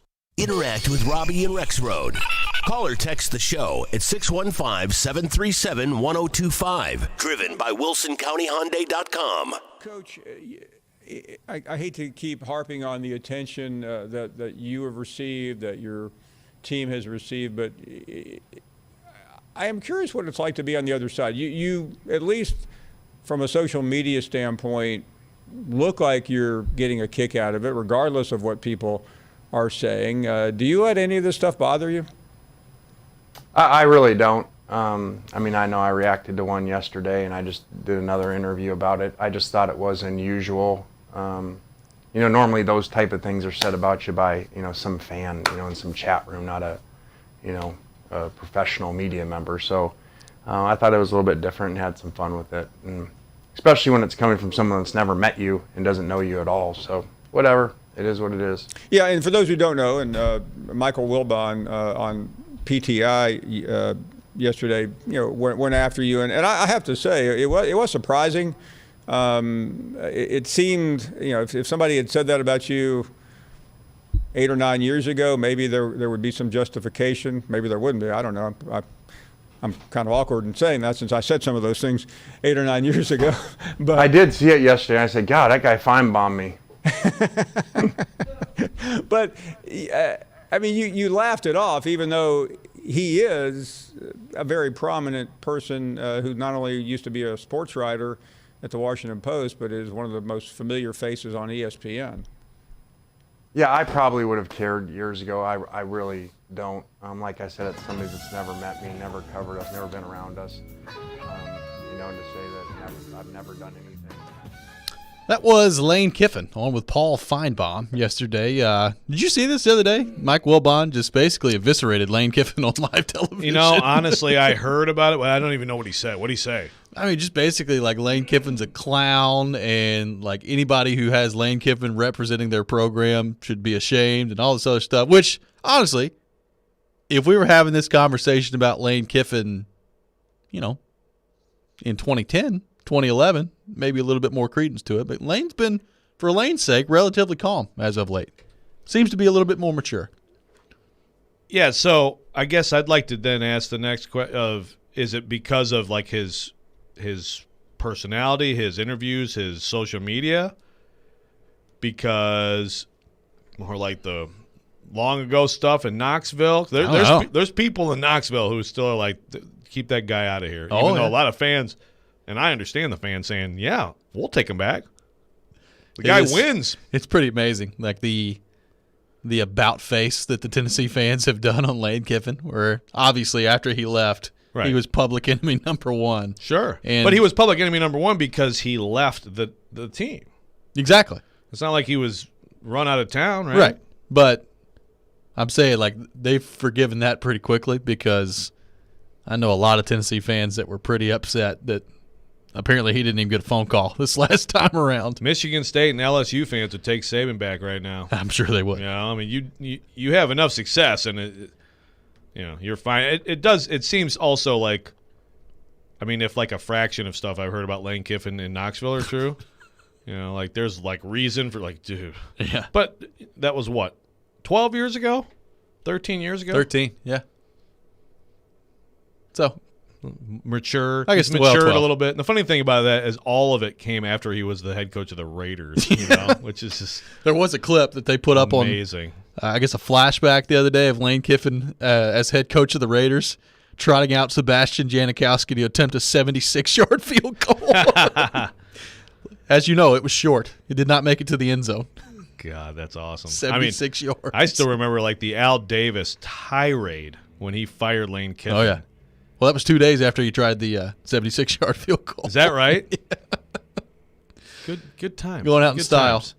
But, man, I don't know. Lane Kiffin, he's, in a short period of time at Ole Miss now. Look at what's going on. He just seems to bring, I know it's such an overused word, but like a swagger to a football team. Yep. That actually is useful on the field. Yeah. But he's pretty good. He's pretty good, and they got a big one coming up on Saturday against Alabama. Bama, 15.5-point favorite in that game. There's a lot of people that think that Ole Miss, they might have a legitimate chance in this game to win, not just to cover the 15.5-point spread. I mean, Vince Ferrara was on with Darren Donica Chase on Monday, said he thinks that, that was Tuesday, thinks that Lane Kiffin and Ole Miss and company are going to win. Paul Feinbaum thinks it's going to be a really good game. I'm interested to see this game. I think that's got a chance. I think it's got a chance to be a good game. I also think this sets up for like all of us to be like, oh, okay, that's right, it's Alabama. The over-under is 79.5. Yeah. Well, look, we saw it last year. Look, Matt Corral's a good player. Absolutely. No, that's a good team. We saw it last year. Alabama could not stop them. Lane Kiffin knows what Alabama does. Yep. And sometimes it doesn't matter, but I think his team's going to score a lot of points. I do think Alabama I know Ole Miss is looks better on D and all that stuff. I think Alabama's going to be just fine offensively, but I think we might have a good game. This has been a really good college football season so far in terms of, honestly, the last few years, you get about 5 weeks into the season, and I don't know about you, but I look around and I say, all right, well, pretty much know who's going to be in the playoff. It's going to be Alabama. It's going to be Ohio State. It's going to be Clemson, and it's going to be somebody else probably from the SEC. And that's pretty much what it's been. This year, I feel pretty confident that Alabama's probably still going to be in the playoff. Georgia looks awfully good. Outside of that, I don't really know right now what the playoff picture is going to look like. And to me, I think this is a really good thing for college football. If they could have a wide open year where it's not just, I don't want to use the word predetermined because nothing's predetermined, but it's not just your normal, hey, these are the four, 5, or 6 teams that are typically in the college football race for the playoff. If we could get some new blood in there this year, which I think we're going to, this could be really good for college football, I think. No, it's badly needed. It really is. It's just what had to happen was some of these teams look human, and Clemson seriously has looked human. It's amazing. So we had Bruce Feldman and Grace Rayner. Grace covers Clemson for us at The Athletic. They did this big piece yesterday about what is going on with Clemson's offense. It's the numbers are incredible. And, sometimes it hurts to lose a Trevor Lawrence and a Travis Etienne. You just assume, well, it's Clemson, 5 stars galore, they're going to be fine. Well, they're not fine. They're bad. They're bad on offense. Yep. That could change, but, hey, there's part of it. Ohio State, all of a sudden everybody's questioning everything over there. You got guys quitting in the middle of the game and saying, bleep Ohio State in the locker room. You've got the offense looks kind of blah, but the defense and Kerry Combs, people are all over him, and it's amazing how fast that can go from one loss and a couple, so-so games. That happens all the time. Even these teams in recent years, they've had their yuck weeks, but but this looks different, like with both of those teams. So now you take them out, and then Alabama looks mortal even. I'm not even sure what Georgia. Everybody's so convinced that Georgia is a true juggernaut this year, and they may be, but again, so much of that is based on shutting down that terrible offense in Clemson, So I think there's a lot of possibility for various teams. Oklahoma even is kind of like that one team that's always in the playoff, but you don't want them to be in the playoff. They don't look good. They don't look good at all. They survived, West Virginia at home, but yeah, this is. What we need this year is we need Cincinnati. I'm seriously. I hope Ryan Porth is listening. It's a big one coming up on Saturday. They're going to have to win Saturday in order for that to happen. Oh, absolutely. They've got Notre Dame. They're a 1.5 point favorite. But to your point, who's a 1.5 point favorite? Cincy. Really? Yeah. But to your point, it's so wide open. At least it seems to be so wide open this year that if Cincinnati can win on Saturday, I think they've got a legit chance to get in there. There was never a point last year where I thought Cincinnati was legitimately going to get into the college football playoff. It did not happen. Now, I think they've got a chance if they can beat Notre Dame. Well, absolutely. That's the thing. You got to have a game like this. Yep. And really what you got to have is you got to have Notre Dame somehow survive Florida State, somehow survive Toledo. And they're not that. Even the Wisconsin game, they were getting beat, and all of a sudden everything goes wrong for Wisconsin in the fourth quarter. Yeah. Just an avalanche of mistakes. They're not that good, but they're undefeated top 10 Notre Dame. Yep. And if you can beat them, you have to beat them. And you might have to beat them impressively. The rest of the schedule is Temple and UCF, and it's just this is the hard part for a group of 5 teams. Not only do you need to beat them, but you then need Notre Dame to continue to win after you beat them. You need them to be better. You need Notre Dame then to justify your claim that was a huge win. And Notre Dame's got Virginia Tech on the road, and they got UNC. Actually, the rest of Notre Dame's schedule is pretty manageable. They get North Carolina and USC at home. At Virginia Tech would be the toughest game probably on the schedule at Stanford. So it sets up if Cincinnati can get it done this week. And that would be just great. I understand people are going to say, oh, good, so we get to see Cincinnati get bombed by Alabama. Well, that's going to be the problem whether you have a 12-team or whatever your playoff is. You're going to have some blowouts. Yep. But at least to have some new blood in there. And I do feel like this has been the best start to a college football season in a while. Ryan Porth will be there in attendance. Yes. Under over. Dame. Will he cry since he wins? Probably. He better. He better do that little sandstorm dance on the 50-yard line if they win. We'll see what happens. Does he have tickets? Do you have tickets, Porth? Yeah. Nice. He's that's awesome, man. That's great. That's great. Great place.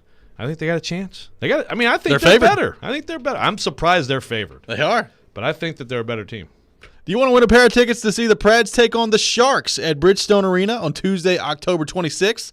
Well, if you do, head on over to YouTube and subscribe to the 1025 The Game YouTube page, and you'll enter for your chance to see the Preds take on the Sharks. Once you subscribe, email us at promotions@cromwellmedia.com with your YouTube handle. One winner will be chosen on Monday, October the 4th. When we come back, we'll continue the conversation on college football. How big of a game is this for Josh Heupel and the Vols coming up on Saturday against Missouri? We'll get into that next. This is Robby and Rexrode here on ESPN 1025 The Game. Titans. Jets. It's time to take care of business in the Big Apple. Tune in Sunday at 9:30 for NFL pregame with Jared Stillman, Chris Sanders, and Mark Howard. Live from Corner Pub in Brentwood. We are Nashville's best sports talk. ESPN 1025 The Game and the Game Nashville app. Staples is evolving to Staples Connect, a new world of possible with innovative tools for small business and remote workers and learners. Explore what's new at your local Staples store or staplesconnect.com. Hi guys, it's Andrew with Hillside Medical Clinic. Are you struggling with erectile dysfunction and sick of pills? Well, I have breaking news. Hillside Medical Clinic uses the most proven form of wave technology available, clinically shown by Cambridge to open up and regrow blood vessels. No pills and no side effects. If you're ready to put a stop to your ED by treating the root cause, call us now, and not only will the assessment and blood flow ultrasound be free, we'll also include something unique that produces powerful results in the bedroom. You're going to love that. And to those that call in the next 2 minutes, you'll qualify for an extra treatment free. This is an unheard of value worth hundreds of dollars. Call 615-576-5000. That's 615-576-5000. Put a stop to your erectile dysfunction and get your love life back. Call Hillside Medical Clinic in the next 2 minutes to qualify for this unprecedented offer. 615-576-5000. Hey, it's Jared from my friends at Hiller. There's no better time to upgrade your essential home systems than this month with Hiller. They're offering credits for your old home systems. Trade in your old HVAC unit and earn up to $1,500 in credits towards a select new system. Upgrade from a standard water heater to a tankless water heater and earn up to $500 with your trade. Trade up to a new electrical panel and earn up to $500 in credits for your old one. Their work is backed by the Happy You'll Be or Services Free guarantee. Their technicians are continuing to take measures to keep you and your family safe and healthy on every single call. Hiller Plumbing, Heating, Cooling, and Electrical, proud sponsors of the Nashville Predators, Vanderbilt, and the Tennessee Volunteers. Parman Tractor and Equipment is your one-stop tractor and equipment solution and Middle Tennessee's Link Belt and Takeuchi dealer. No matter how you're getting there, start with Parman Tractor and Equipment. Rent or purchase a track loader, mini excavator, large excavators for your job site, or something in between. Their service and parts team will get your work site up and running in no time. Parman Tractor and Equipment will come to you for service if needed. Visit ParmanTractor.com for more info. Your Middle Tennessee Link Belt and Takeuchi dealer, providing totally outrageous customer service.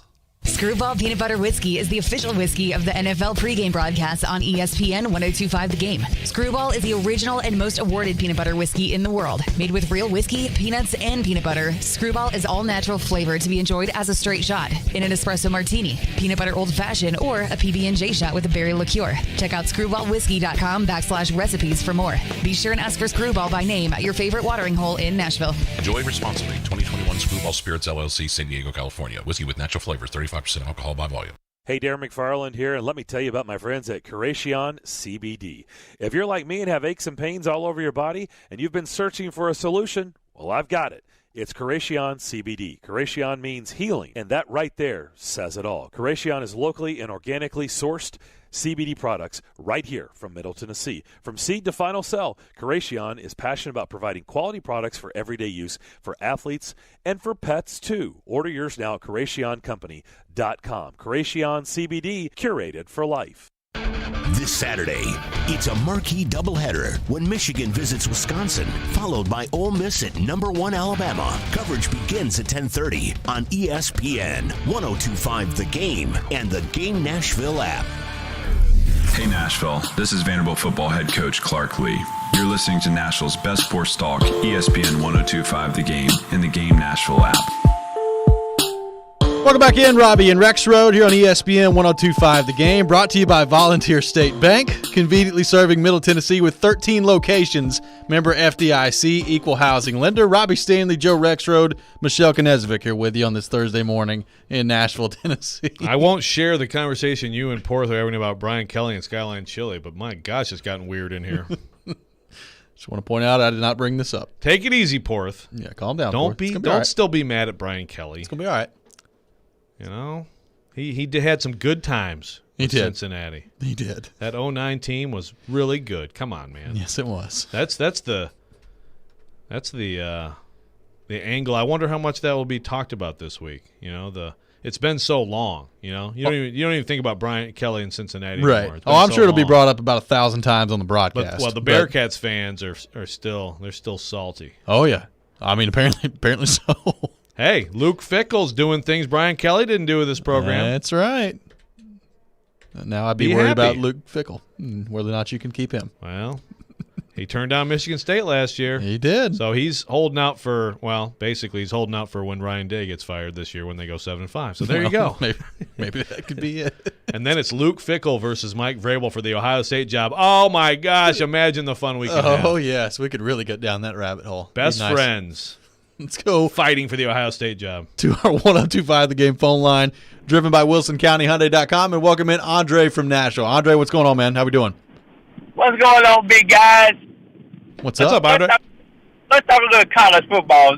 This is the week that we're going to separate the pretenders and the contenders. So is Arkansas, is Ole Miss ready to step into the upper echelons of college football? I don't think so. It's going to be a big week, Andre. Thanks for the call. We appreciate it. Yeah, I mean, you've got – those are two great choices of games. Well, it is. In Arkansas, they've moved into the top 8. So you've got Arkansas at number 8 in the country. And, look, we've talked about it. It's been one of the best stories in college football, what Sam Pittman has been able to do there. And you look at this line for Georgia and Arkansas, Georgia favored by 18.5. So the number 2 team in the country, number 8 team in the country, 18.5. Tell you what, Sam Pittman, he's done an incredible job. It's a great story. The career offensive line coach, the players actually write a letter like, please, we want him back as our coach. They actually listen to them. Usually that doesn't go well for you. Yep.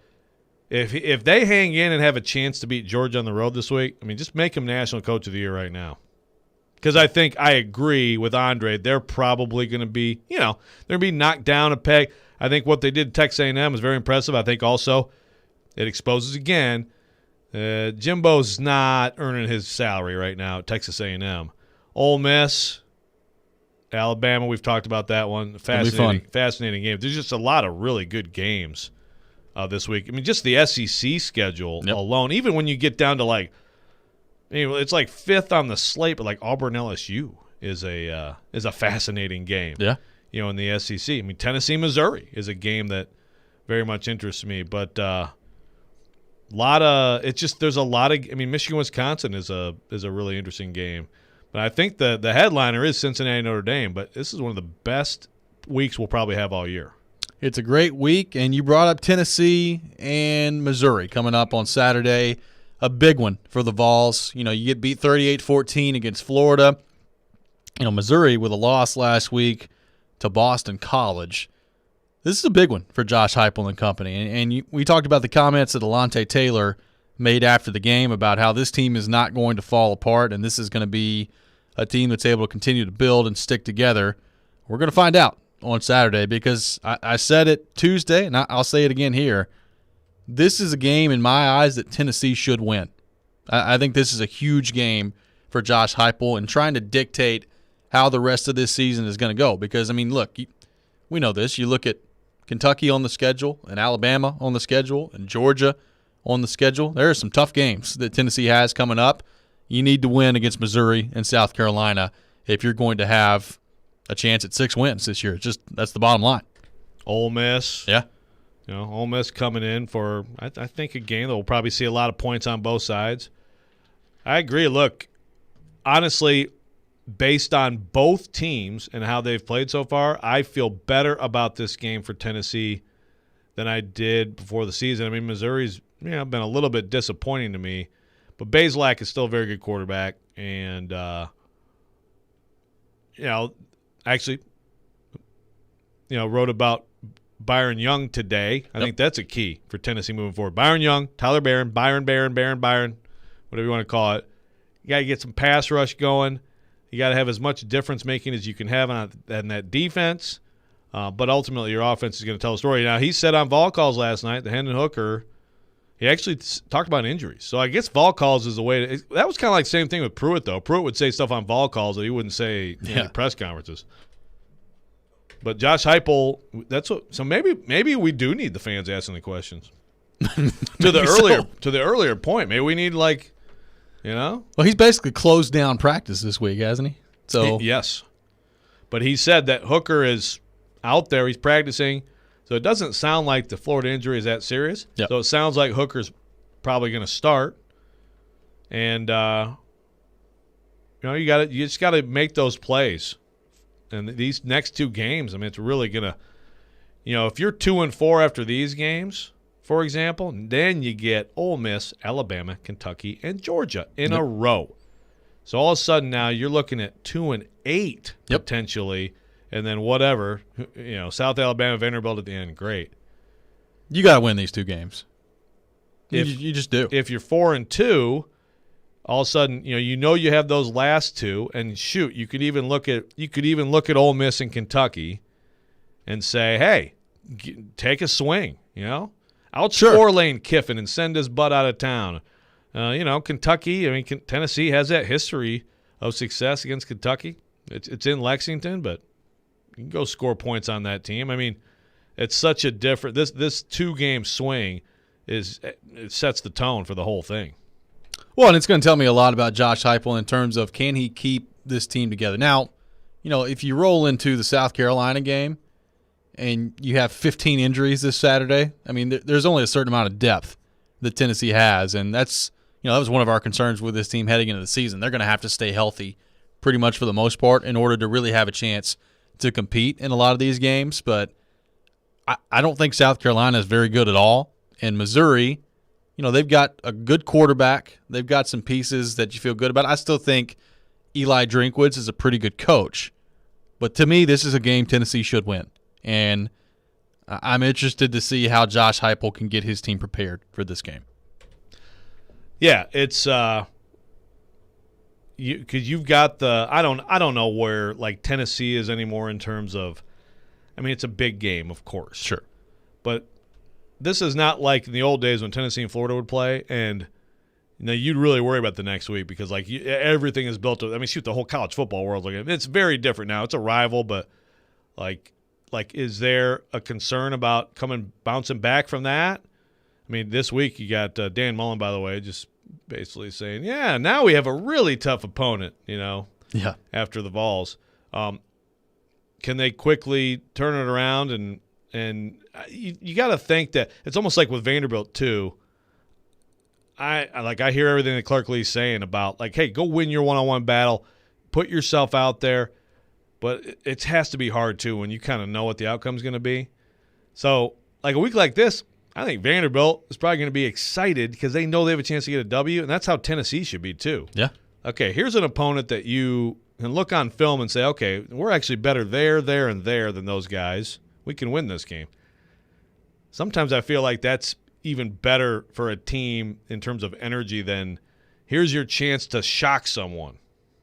We'll continue the conversation on the Vols when we come back. Take your thoughts on our text line, driven by WilsonCountyHyundai.com, 615-737-1025. How big is this game for Josh Heupel? What are you going to learn about this Tennessee team as they take on Missouri coming up this weekend? 615-737-1025. After 20 years on the same sideline, Tom Brady and Bill Belichick meet this weekend as opponents. It's the GOAT QB versus the GOAT head coach, and you can be a part of the epic showdown with unbelievable odds on FanDuel Sportsbook. Right now, new customers can win $125 on a $5 bet if either team scores a touchdown. That's right, 25-1 odds on any touchdown anytime during the Tampa and New England game. I think Tom Brady, he's going to score a lot of touchdowns in this game. The money line, the spread, the first touchdown score, everything on the table. Offers like this are just one of the many reasons I love betting the NFL on FanDuel. It's the #1 rated sportsbook app in America. It's easy to use, safe and secure, and they get you your money quickly in as little as 24 hours. So sign up for FanDuel Sportsbook today using promo code ROB and make your first bet one for the history books. Just don't forget to use promo code ROB so they know that I sent you. You must be 21 or older and present in Tennessee. New users only. A $10 first deposit required. Must wager in designated offer market. Max bonus of $125. Bonus for Tennessee users for filled-in site credit within 72 hours. Tennessee site credit expires 14 days after receipt. Restrictions apply. See full terms at sportsbook.fanduel.com. Got a gambling problem? Call the Tennessee Red Line at 1-800-889-9789. From the Fox 17 News Code Red Weather Center. I'm Fox 17 News Code Red meteorologist Dan Guthrie. Partly cloudy this afternoon, high temperature up to 86 degrees. Very small storm chances, mainly west of Nashville. Most folks stay dry today.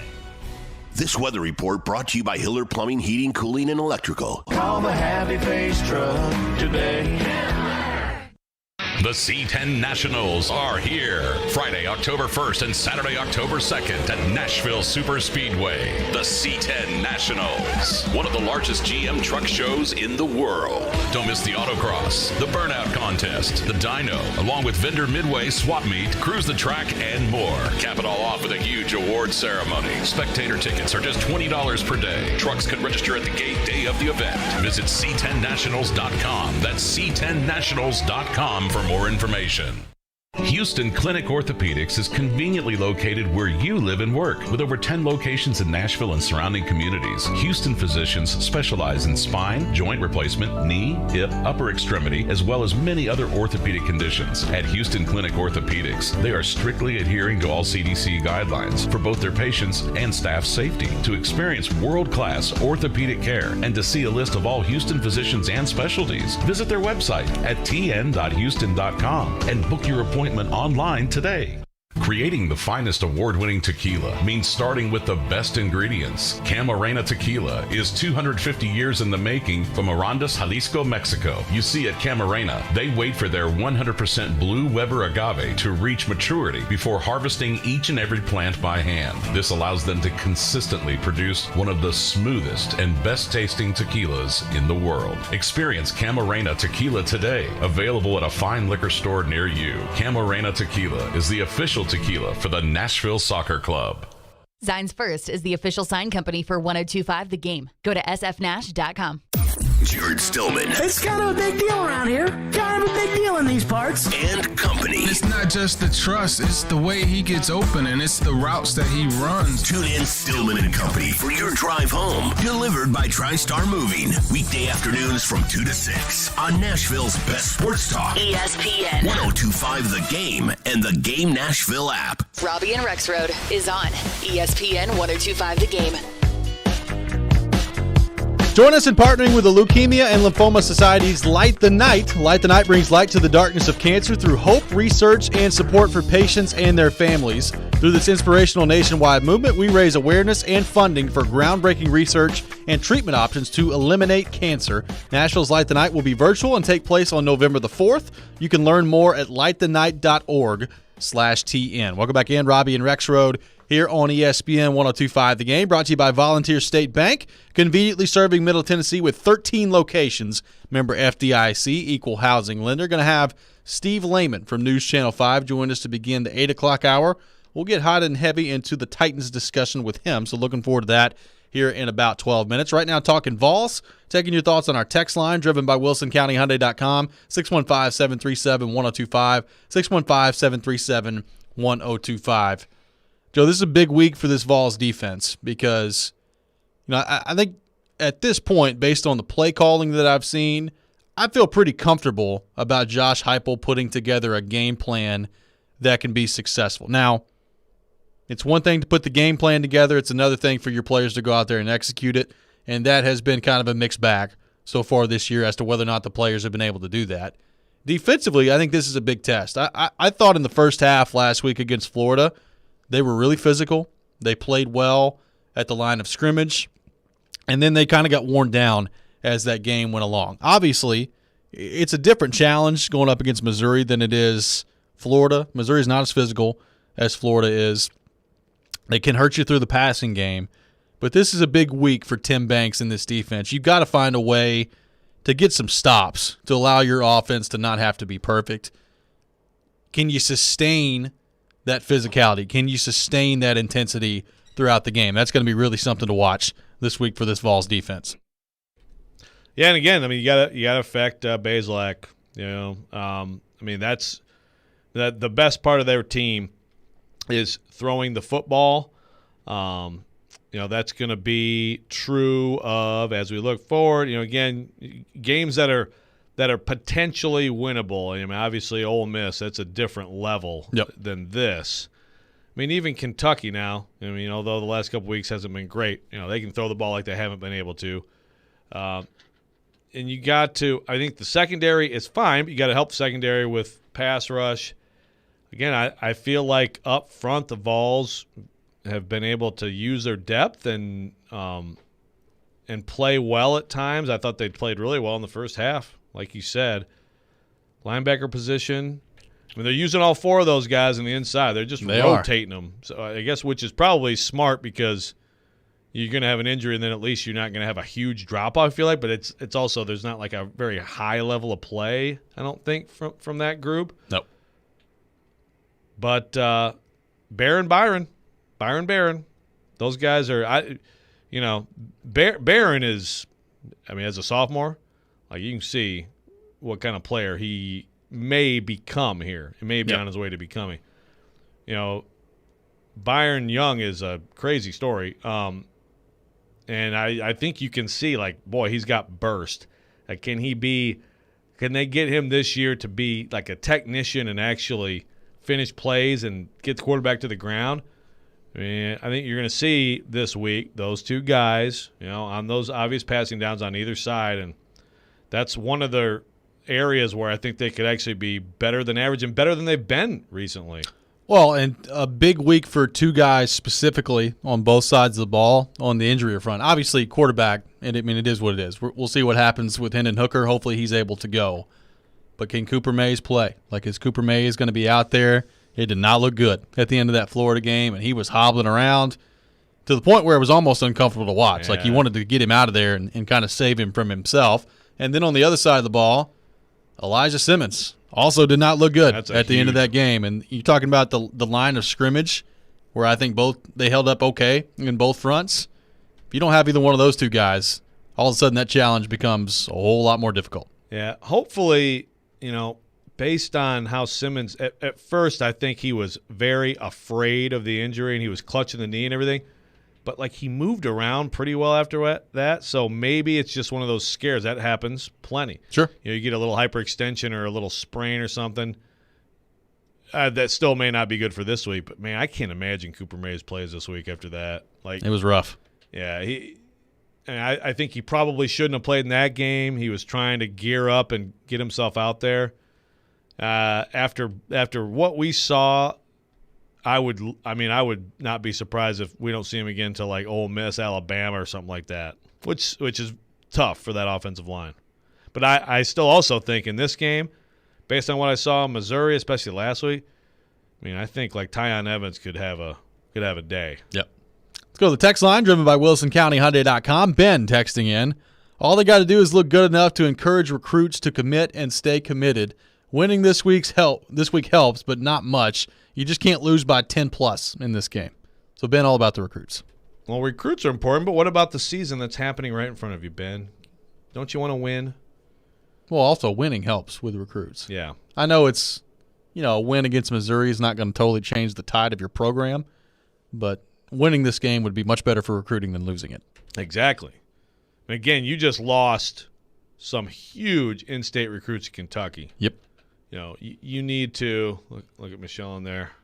Just throwing her hands up. Round of applause for Mark Stoops. You know that you gotta win games against those other SEC East teams that are not elite, and at least sort of try to establish yourself as, okay, we are better than them. I mean, Kentucky's a different deal, like what they've done with the program, but like Missouri, Vanderbilt, South Carolina, bad to lose any of those games on the recruiting front, more than it helps you to win. But again, it's just about the bottom line. I think a 6-6 year in Heupel's first year would be sellable. I think it would be too. And on the other side of that, and this is just how this works, especially with Tennessee fans, you lose against Missouri, you lose against South Carolina. What's his buyout? I don't know if it's going to go there immediately, but there's going to be a lot of negativity. The turning off Twitter and talking to your friend that Danny White wants every Tennessee fan to do, it's not going to go that way. They lose these games to Missouri and South Carolina. Right. Yeah. I mean, I think it's a fan base that desperately wants to believe, but also is quick to not believe. Yes, it is. And they look, with good reason. Yeah, for the most part, they've been treated to. Really, they should get like 3 years of free tickets for what all has gone on in the last few years. But that's not going to happen. There I was again on Saturday. I knew what was going to happen. I knew what the result was going to be. But when they took that 14-10 lead, I allowed myself to begin to believe. Sure. And that was it. They played well. They did. They played well up to that point. They ended up, losing to a much better team. But at that point, they had earned some faith from you for a few moments. Yeah. Before it all fell apart. Phil texting in, biased Mizzou fan here, but we've smacked UT around since joining the conference. I mean, I think Tennessee's beaten Missouri the last 2 years, haven't they? Let me look at I mean, I remember I do remember that Heupel had a hand in Butch getting fired because Heupel was the OC for that. Yeah. Oh, yeah. Heupel was the OC for that Mizzou team in 2017. Yeah. That put a nice 50 spot on Tennessee. But Mizzou's had some success against Tennessee, for sure. Also, Mizzou just lost to Boston College, sir. Well, that's true, too. Hey, BC's undefeated. Yeah. Tyler Vrabel. Blocking away. So, let's see. I don't know about smacking him around. I mean, Tennessee won 35-12 last year and ran at will on that defense. Like, ran all over that defense. Now, Bazelak comes in and you see some life there. Yep. Year before, like you said, Tennessee went. Yeah, I mean, in 18 and 17, is that right? They were back-to-back 50-17 wins. 50-17 Well, even back-to-back. I think Tennessee beat Missouri in 16, and it required Josh Dobbs rushing for almost like 300 yards. Of course, the final was 63-37. Yeah. So I don't know if Missouri's been smacking Tennessee around. Butch beat them in 15. Yeah, then Missouri had absolutely better teams back around the end of Dooley / beginning of Butch. Mizzou had some really good teams back then. Yep. A little Blaine Gabbert action. So they won 3 in a row. But, yeah, it's been a good series. It's been a better series than like Tennessee fans or Tennessee would want to would want it to ever be. I mean, shoot, that win in 19, not a very good Missouri team, and that was Odom was on the hot seat, but that was a big win for Tennessee. That was a big performance by Jarrett Garantano. JG. Tomorrow, it's your chance to participate in the Nashville SC Pick to Click, which is Joe Rexrode's favorite competition. Brought to you by Camarena Tequila. If you guess correctly which player scores a goal in the game Sunday, you win a 4-pack of tickets to an upcoming Nashville SC home game. Participate tomorrow morning at 9:45. When we come back, we'll be joined by Steve Lehman from News Channel 5. We'll get his thoughts on the Titans as they look ahead to the Jets coming up this week. All that next. This is Robby and Rexrode here on ESPN 102.5 The Game. The voice of reason. It was a horrible start, and yes, it killed that drive and just kind of sent them spiraling downward the rest of the way. The voice of the fan. You cannot go 2 drafts in a row where you get nothing out of a draft. The voice of Nashville sports is your home of Nashville's best sports talk. ESPN 102.5 The Game and the Game Nashville app. ElectronicExpress.com. We make it happen. Golfers, it's time to tee it up at Edwin Watts Golf Shops for the Callaway Apex Trade-In event running now through October 31st. Bring in any of your old clubs and receive a 50% trade-in bonus towards new Apex 21 irons. The Apex, Apex Pro, and Apex DCB are designed with artificial intelligence for faster ball speeds. Swing by and get custom fit today. Edwin Watts Golf Shops, home of the 90-day satisfaction guarantee.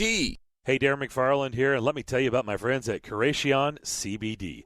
If you're like me and have aches and pains all over your body and you've been searching for a solution, well, I've got it. It's Camarena CBD. Camarena means healing, and that right there says it all. Camarena is locally and organically sourced CBD products right here from Middle Tennessee. From seed to final sell, Camarena is passionate about providing quality products for everyday use for athletes and for pets too. Order yours now at CamareniaCompany.com. Camarena CBD, curated for life. Yo, it's Teron Davenport here to tell you about my friends at Freedom Tire Guys. They're Nashville's premier mobile tire company, and they do it all. New tires, balance, rotation, everything. Bill, a recent customer of theirs, loved the way they came to him and saved him time and money. So if you're like Bill, you like convenience, and you need some new tires, check out FreedomTireGuys.com. If you don't see the tires you like, give them a call, and they'll find them for you. Check them out today at FreedomTireGuys.com. Lately, we've been getting a lot of calls and questions about acoustic wave therapy for the treatment of erectile dysfunction. This is a relatively new treatment for ED, but one we've been using for years. This is Kim for the Tennessee Men's Clinic, and if you're looking at acoustic wave therapy or any option to help your ED, it's worth a visit to check us out. Our wave therapy protocols use acoustic wave technology, but often also combine it with other treatments that can give most of our patients far higher satisfaction rates. There is no surgery nor any type of invasive procedures required, and while most clinics you hear about only offer sound wave treatments, with our urologist and provider's guidance, you can likely have sex the day after your appointment and experience fewer letdowns. With another one of our ED treatments, you can last up to an hour and a half, and our expertise in treating these issues means you'll get the results you want. So make your appointment today. We'll show you why our acoustic wave program is the better way to do wave therapy. Call us today at 615-208-9090 or go to TennesseeMen'sClinic.com. Visit our website to learn more, including side effects, treatments extra. Results vary. Your home value is way up this year, and with mortgage rates back to all-time lows, it's a great time to call Loan Pronto. Refinance now and get cash out of your home's equity. Hey, it's Willie Donick. Loan Pronto can refinance your loan at a super low rate. They can pay the closing costs for you and get you a bunch of cash out. How does $40,000 or $50,000 sound? Don't just sit on that home's new value. Use it. Use it to pay off credit cards. Use it to consolidate other debt. Get rid of PMI. Use IT to make your home even more valuable with that home improvement project you've been dreaming about. Loan Pronto's all-digital platform makes it fast and easy. And if you act now, you can even skip your next 2 house payments. Call Loan Pronto now, 615-499-5780, or go to loanpronto.com. Ask about the Loan Pronto zero-cost cash-out refi. LoanPronto.com, 615-499-5780. Equal housing lender. NMLS 1661781. Subject to lender approval. Zero cost option not available on all loans. Nashville's best sports talk, locally owned, home of our Nashville Predators. WPRT-FM Pegram, 97.5 Murfreesboro, WBUZ HD2 Laverne, online at thegamenashville.com. We are ESPN 102.5 The Game. It's Robby and Rexrode with Robby Stanley and Joe Rexrode on Nashville's best sports talk. ESPN 102.5 The Game and the Game Nashville app. Welcome back in, hour number 3 of Robby and Rexrode here on ESPN 102.5 The Game, brought to you by Volunteer State Bank. Real people, real solutions, right here. Member FDIC, equal housing lender. Robby Stanley, Joe Rexrode, Michelle Knazovic here with you on this Thursday morning in Nashville, Tennessee, talking Titans. And to help us do that, we go to our 102.5 The Game phone line, driven by WilsonCountyHyundai.com, and welcome in our good friend Steve Lehman from News Channel 5. Steve, what's going on, brother? How we doing? Robby, good morning. Joe, how are you? We're doing great. Appreciate you taking time to join us this morning. So, Steve, let's start on the Julio Jones front. Obviously, on the injury report yesterday with a hamstring injury. If you think back to last year, it was also a hamstring injury that caused him to miss 7 games. If you're a Titans fan, How concerned are you with A.J. Brown, Julio Jones, already on the injury report dealing with a soft tissue injury this early into the season? Well, I'm a little less concerned based off of the other guys stepping up in the fashion that they did over the weekend. It's not like a total disaster, perhaps, but it is definitely alarming because especially those hamstring issues with wide receivers, they always seem to linger. They're the type of injury where even when he comes back, I feel like you're always going to kind of have your fingers crossed, hoping that he doesn't tweak it again, and then it bothers him in November or December. It feels like it's something that both of these great wide receivers are going to have to manage throughout the course of the year. You obviously don't want to feel like that if you're a Titans fan. I also think just the fact that he showed up on the injury list yesterday adds another layer to this whole thing that I don't understand why it hasn't been more straightforward from the Titans. I mean, I guess I assume now that the reason he didn't play in the fourth quarter is because he tweaked that hamstring, and they were concerned that they could make it worse and that they may lose him for an extended period of time. But why didn't they just say that? That's not what we got after the game. It's not really what we got from Mike Vrabel on Monday.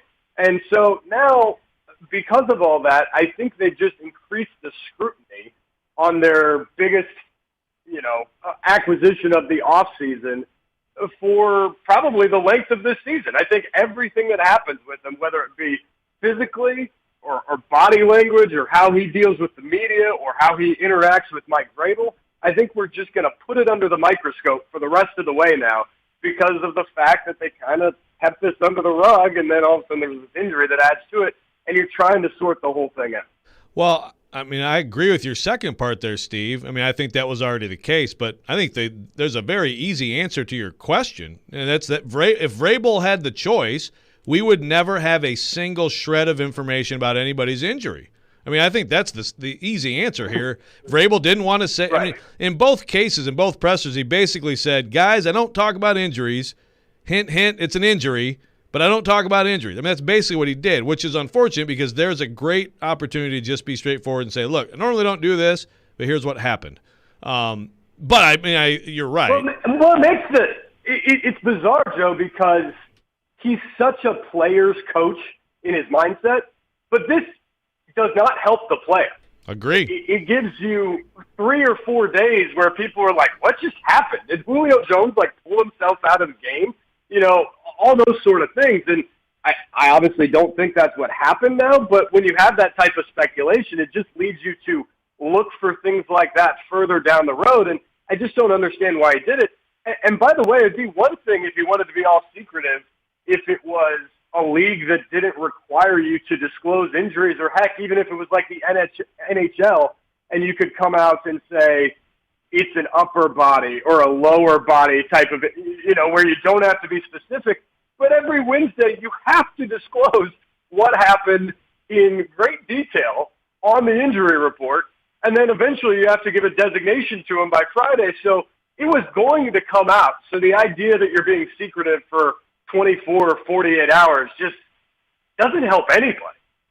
No, totally agree. This is a great example of where you and again, with all this stuff, the history of Julio, all this, everything that goes with it, where you do different than what you are programmed to do. But I think with Julio, you can look back at camp when, of course, you don't have to disclose anything, and that day where he leaves practice, going back to last year. It's probably always been the hamstring, and frankly, I mean, I think that's the biggest concern for because, like you said, Steve, it's just those things. I mean, we saw Corey Davis in his rookie year; he just could never get really back, and then he'd come back and it would act up again. Yeah, no, that's exactly right, and that's your concern if you're a Titans fan. If for some reason they both can't go this weekend, and I guess as I sit here right now, I feel like at least one of them is going to find a way to get on the field Sunday in New York. But if they both can't go for one game, it's not ideal, obviously, but maybe you get Marcus Johnson back, which, by the way, I think that would be huge for this team whenever that happens. But you also feel okay with some of these other guys and what they were able to step up and do last weekend against a team like Indianapolis as you go on the road to face a team like the Jets. But the concern, as you just said, is how long these things often linger. And are we going to be talking about the hamstrings of Julio Jones and A.J. Brown in November or December. Steve Lehman from News Channel 5 on the line with us, driven by WilsonCountyHyundai.com. Steve, what have you made of this Titans defense through the first 3 games? Have you been encouraged by what you see? What do you think they are right now defensively? Well, Robby, I think you have to be encouraged if for no other reason that they were so awful last year. They're clearly not that. They're better than they were. They've made some significant improvements. In fact, over the last 2 weeks, opponents are converting on third down just 29% of the time. And when you consider back to last year when it was above 50% and they were legitimately the worst modern-day third down defense ever, that's a huge improvement because that's part of the deal, is just being able to get off the field. I know they talked a lot about turnovers yesterday, and it'd be great if they could get that because that was, frankly, the only thing the defense did well last year is create some havoc and get a turnover here and there to get off the field. Well, if you can get off the field on third down, you get the ball back to your offense just the same as well. So if they can keep that going, that's important. I'm even encouraged by the fact that I feel like last week they made some significant improvement from the Seattle week where there were X plays galore, and that was really the Seattle offense, were the big explosive touchdown plays.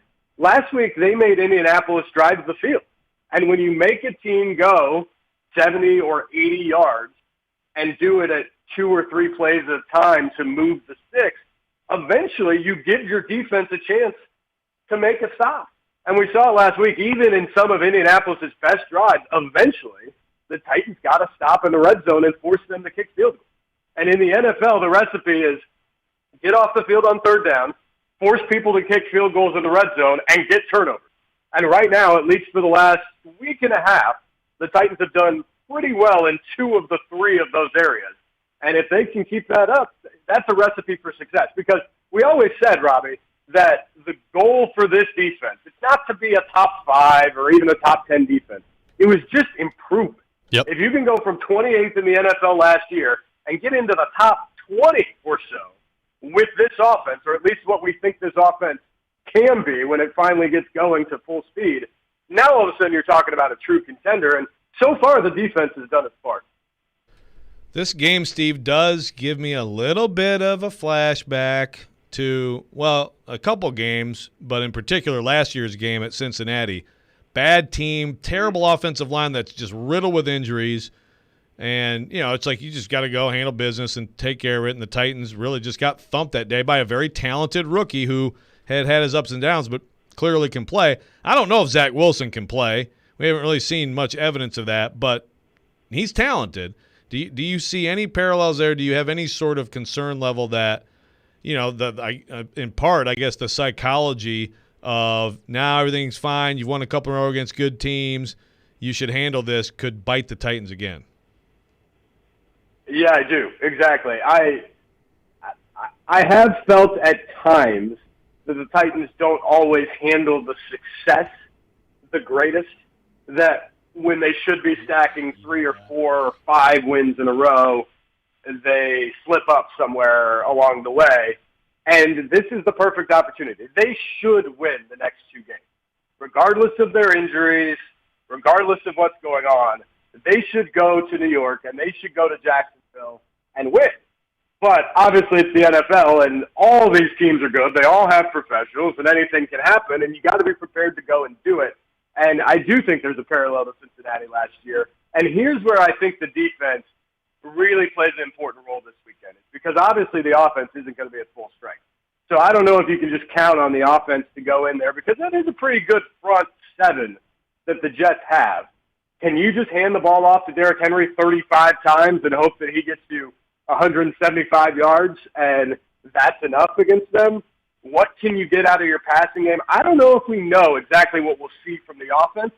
So I think you have to hope, if you're the Titans, that this defense that is pretty healthy goes up there and has another really strong performance. They bother Zach Wilson. They are able to get pressure against that terrible offensive line that the Jets have, and that they kind of take over the game. And if they can do that or they limit the Jets' offense, I think the Titans are going to be fine. But if it becomes what it became last year in Cincinnati, where the Bengals were able to score and score consistently, Well, now all of a sudden you're asking an offense that isn't 100% to play at a very high level and almost play perfect. And that's what happened in that game last year. They got down so big that they forced the offense to essentially play perfect in the second half, and they weren't able to do it. And that's the thing that they have to avoid. Steve, last thing for you. How do you think Derrick Henry's body is going to hold up at the end of the season when he has approximately 794 touches? It's a fair question if he was a normal human, right? I mean, if he was you or me or Joe, I'd obviously be very, very concerned because I think he'd break down, in the next 15 minutes given all the wear and tear that he's had. But I'm not sure Derrick Henry is human. He is just such a physical freak. And at every level of his career, high school, college, now the NFL, his workload is just different than any other human. And he continues to not just have success, but I feel like he gets better and better the higher the workload is. And I look back at the first 3 weeks of the season, yes, he's carried the ball a lot. Yes, he's had a bunch of touches. He's even increased his workload in the passing game, which I think is one of the revelations of the season and a huge help to this offense, especially given the injury situation. But I don't look back and think, gosh, man, he really took a licking on that play. I feel like, if anything, he's basically doled out the punishment when it's been necessary. And so for that reason, I feel like if there's one guy on the planet who's built to carry the ball 756 times or whatever you just suggested, I mean, he's on pace for, I think, 454 right now or something like that. Yep. But if there's one guy who's ready to do that, I think it's Derrick Henry. So until they prove or he proves me otherwise, I feel okay with them continuing to ride him. Steve Lehman from News Channel 5 has been our guest here on Robby and Rexrode. Steve, great stuff as always, my friend. We appreciate you taking time to join us this morning. Absolutely. Love waking up with you guys. Have a great day. That's right. We appreciate you, brother. Steve Lehman from News Channel 5, our guest here on Robby and Rexrode. We'll come back. We'll react to what Steve had to say there. Take your thoughts as well on the Titans on our text line, driven by WilsonCountyHyundai.com, 615-737-1025. This is Robby and Rexrode here on ESPN 1025 The Game. Hang out with us every weekday starting at 6 a.m. with Robby and Rexrode. Limping off the field. I can confirm he was limping off the field. Darren, Donick, and Chase from 10 to 2. Wouldn't say it deserves a gold star. We want people to play along. This is what's crazy. And Stillman and Company from 2 to 6. I want to go last. Can I go last? Sure. Watch live on Periscope, Twitch, and YouTube. Tune in anytime on the Game Nashville app or your home speaker. This is Nashville's best sports talk. ESPN 1025 The Game. There's no place like Panera. Enjoy a toasty sandwich served on fresh baked focaccia or a refreshing salad with sweet berries. Panera. Football is back, and Electronic Express has what you need to make the game bigger than ever. Bring the stadium to you with the best in-home entertainment from Samsung, LG, Sony, Hisense, TCL, and more. Watching the game on the go? Save big on laptops, tablets, and headphones. Plus, we have all your appliance needs up to 50% off and get up to 36 months free financing. We've got you covered this football season at Electronic Express. We make it happen.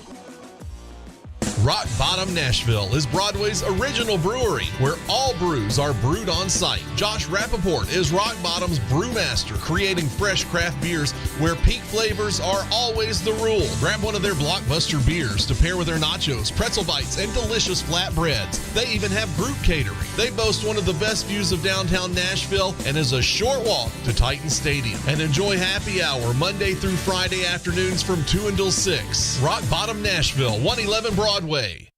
Back in 1949, Dr. Houston began the tradition of treating athletes for common sports injuries. Today, the sports medicine physicians at Houston Clinic Orthopedics continue his legacy. Whether you play at school, in a league, on a professional team, or just enjoy being active, Houston Clinic Orthopedics physicians are there to help you stay in the game. Common sports injuries include tears, strains, sprains, and instabilities of the knee, shoulder, and ankle. Houston Clinic Orthopedics is located where you work and live. Visit tn.houston.com to book your appointment online. When experience matters, trust Houston Clinic Orthopedics.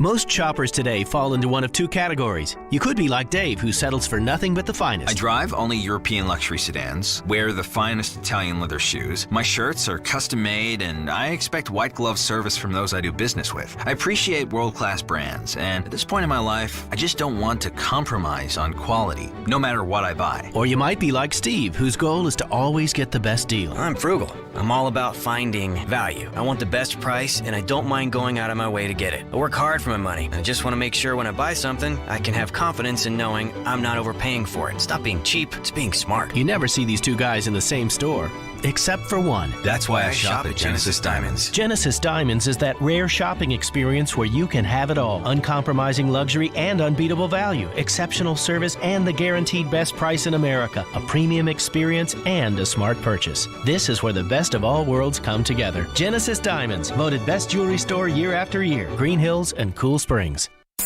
If you've missed any of today's show, just search Robby and Rexrode on Apple, Spotify, or your favorite podcast platform.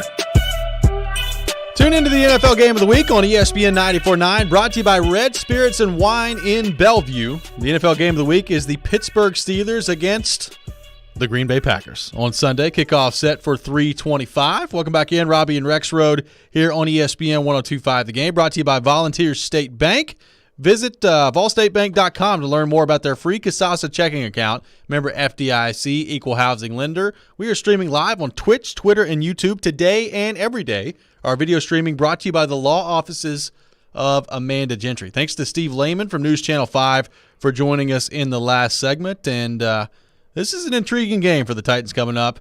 Steve says he wouldn't be surprised to see one of Julio Jones or A.J. Brown on the field on Sunday. And look, I guess it's not out of the realm of possibility. I would be surprised if we see either one of those two, just given the fact that it is a hamstring injury.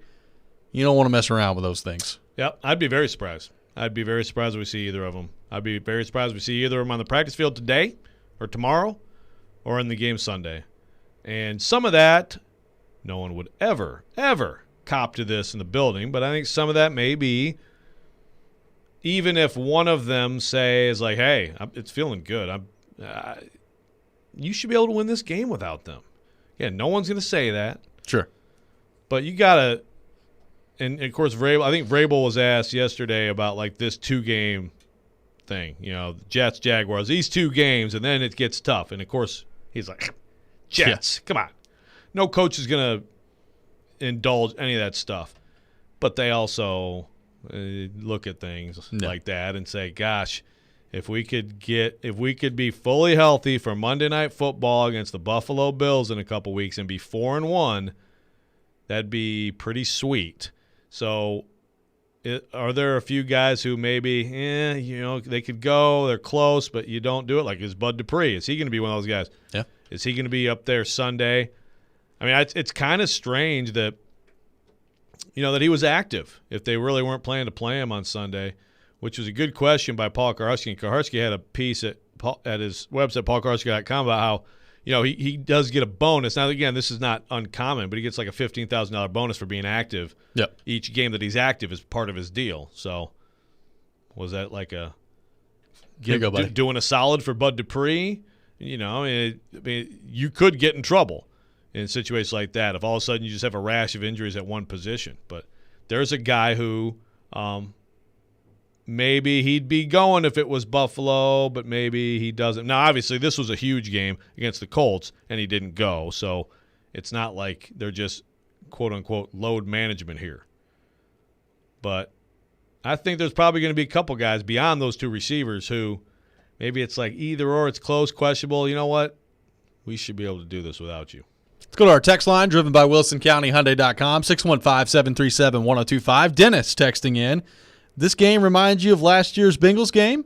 Well, the Titans will be wearing navy jerseys with white breeches. Yes. The first time wearing that combo since last year's Bengals game. We talked about this earlier. It is. Or did we talk about it off the air? We talked about it off the air. Okay. It is my favorite uni combo that the Titans have. Really? It is. I love it.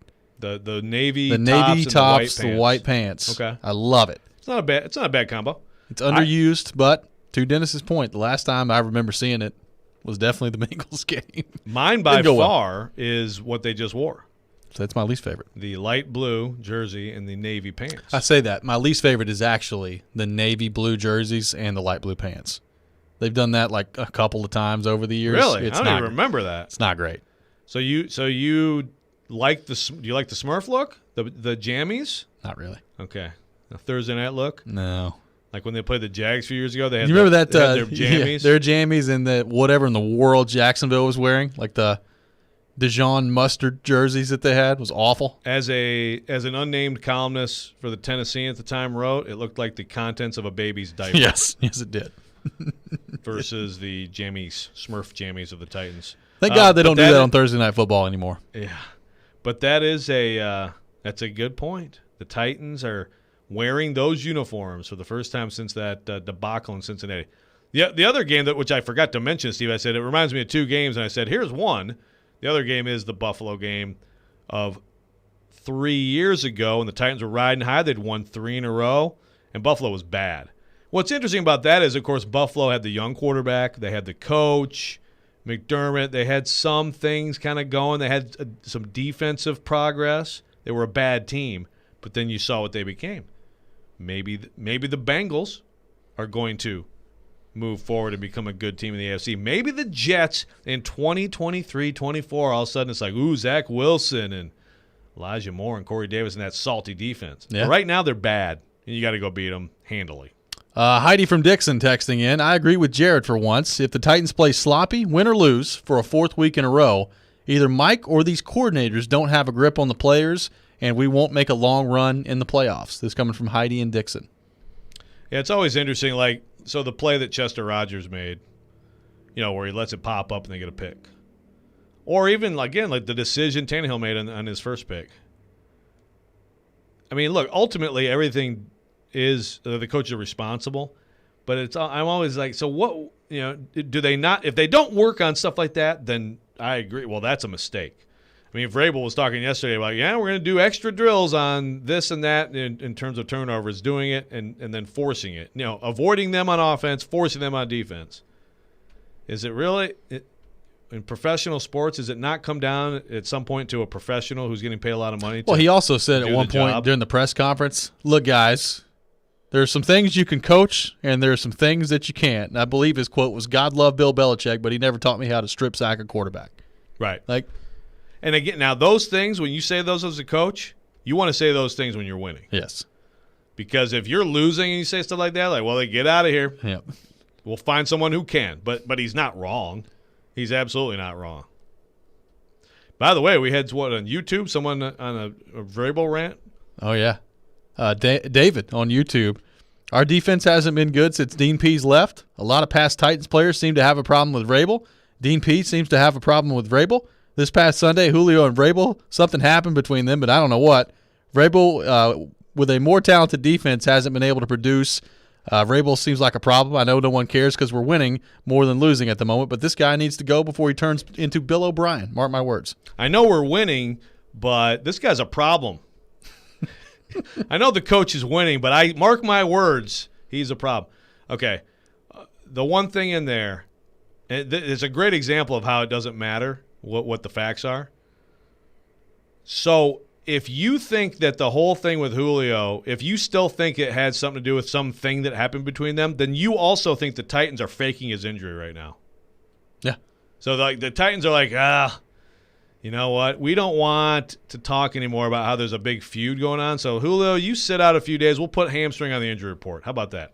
I mean, can we please join the real world here for a minute? We'll continue the conversations on the Titans and the Jets when we come back. We got a lot of your thoughts to get to on our text line, driven by WilsonCountyHyundai.com, 615-737-1025. This is Robby and Rexrode here on ESPN 1025, The Game. Titans. Jets. It's time to take care of business in the Big Apple. Tune in Sunday at 9:30 for NFL pregame with Jared Stillman, Chris Sanders, and Mark Howard. Live from Corner Pub in Brentwood. We are Nashville's best sports talk. ESPN. 1025 The Game and the Game Nashville app. Dan Abrams and his live PD sidekick Styx return in a new program, Dan Abrams Live. Premieres tonight, September 27th at 8/7 Central on News Nation. It's not just about being in your community. It's about being your community. Come experience the all-new state-of-the-art Volunteer State Bank, second Murfreesboro location at 2019 Memorial Boulevard. Volunteer State Bank offers personalized services like banking for professionals, free Kasasa checking, the convenience of mobile banking, and the money you need when you need it. Visit one of our 13 locations or online at ballstatebank.com. Real people, real solutions, right here. Member FDIC, Equal Housing Lender. The 2021 Major League Soccer season isn't over yet, Nashville. Are you in? There are just 2 regular season home matches remaining as we make our final push for a playoff spot. Don't miss the action on Wednesday, October 20th at 7:30 p.m. against the Columbus Crew. Or catch the last regular season match of the season on Sunday, November 7th at 2:30 p.m. against New York Red Bulls at Nissan Stadium. Come be a part of the most unique sports experience in Nashville. Tickets are on sale now from just $22 at NashvilleSC.com. Everyone in. 312 Pizza Company is home to Southeastern Carolines with Caroline Fenton.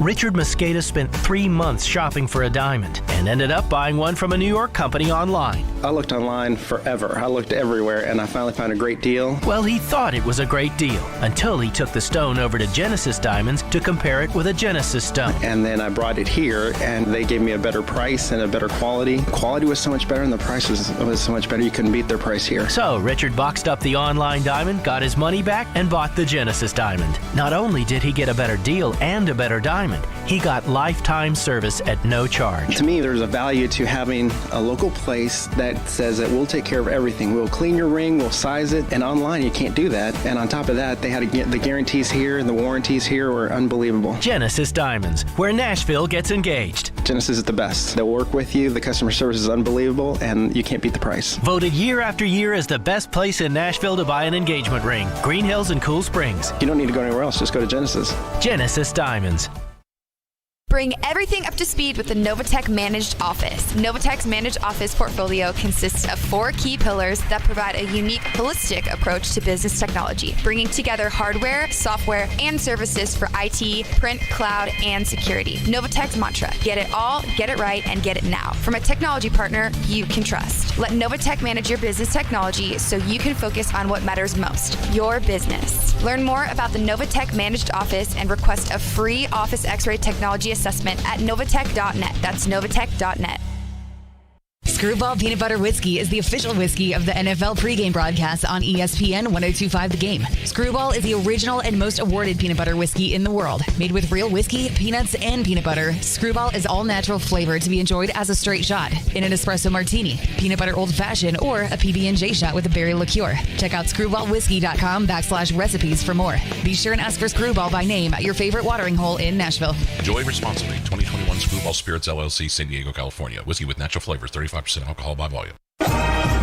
Hey Nashville, Vanderbilt football coach Clark Lee here, inviting you to tune in on ESPN 94.9 every Monday at 6 p.m. for the Commodore Hour, providing you with exclusive insights on Vanderbilt athletics. Hey, this is Camarena. You're listening to Nashville's best sports talk, ESPN 1025 The Game. Are you struggling to find and retain good employees? Well, we can help. Cromwell Media invites you to attend one of our 2 free recruitment and retention seminars hosted by Chris Stonick on October 5th or 6th. For the past 33 years, Stonick has helped hundreds of companies find newer, more cost-efficient ways to recruit qualified employees, learn new recruitment strategies, enjoy a continental breakfast, and be eligible to win door prizes. Go to thegamenashville.com/register for more info and to sign up. Welcome back in, Robby and Rexrode here on ESPN 1025 The Game, brought to you by Volunteer State Bank. Real people, real solutions right here. Member FDIC, Equal Housing Lender. Talking Titans, looking ahead to the game against the Jets. Not very much love coming from the Jets all week long here, obviously. They were awful last week. They've been awful all season so far. Tyler on the text line, texting in, driven by WilsonCountyHyundai.com. I feel very confident in our wide receiver 3s and 4s against the Jets. It's a good opportunity to rest AJ and Julio, all while seeing what others can do. At least we're playing the Jets. Also, we should bring up Mason Kinsey. Smiley face. If only Mason Kinsey was out there. Again, I'm Mason Kinsey. Great story. Great that he's getting paid by an NFL team. At no point ever has he been ahead of Cam Batson. So if Cam Batson goes down, you know, if they keep having to reach deep, they've got Mason Kinsey, they got Dez Fitzpatrick available. They do. They're on the practice squad. Matt from Memphis texting in. I think the Jets are being way overlooked this week. The Titans need to buckle down these next 2 weeks. Look, I will say. It's the NFL. It is. The Jets absolutely can win this game. It's the NFL. I know. Like, again, if you don't think there's any chance, then you can't possibly pay attention to this league. They've got guys up front. They do. Defensively. They've got like Zach Wilson. He's been awful so far. Has been terrible. I mean, doesn't mean he's destined to stay that way. Look, we've seen Zach Wilson throw the ball. The guy can make the throws. Now, there's a lot more that goes into it than that, and we understand that at the NFL level, but, sometimes the light bulb goes on, and you can have a good game, and that could be a springboard that you need for the rest of your career. I will say, like, you brought up the Bengals game. It's different in that aspect. Like, Joe Burrow, really from the time he set foot in the NFL, has been pretty good. True. And Zach Wilson, it's been a struggle so far. Yeah, that is definitely true.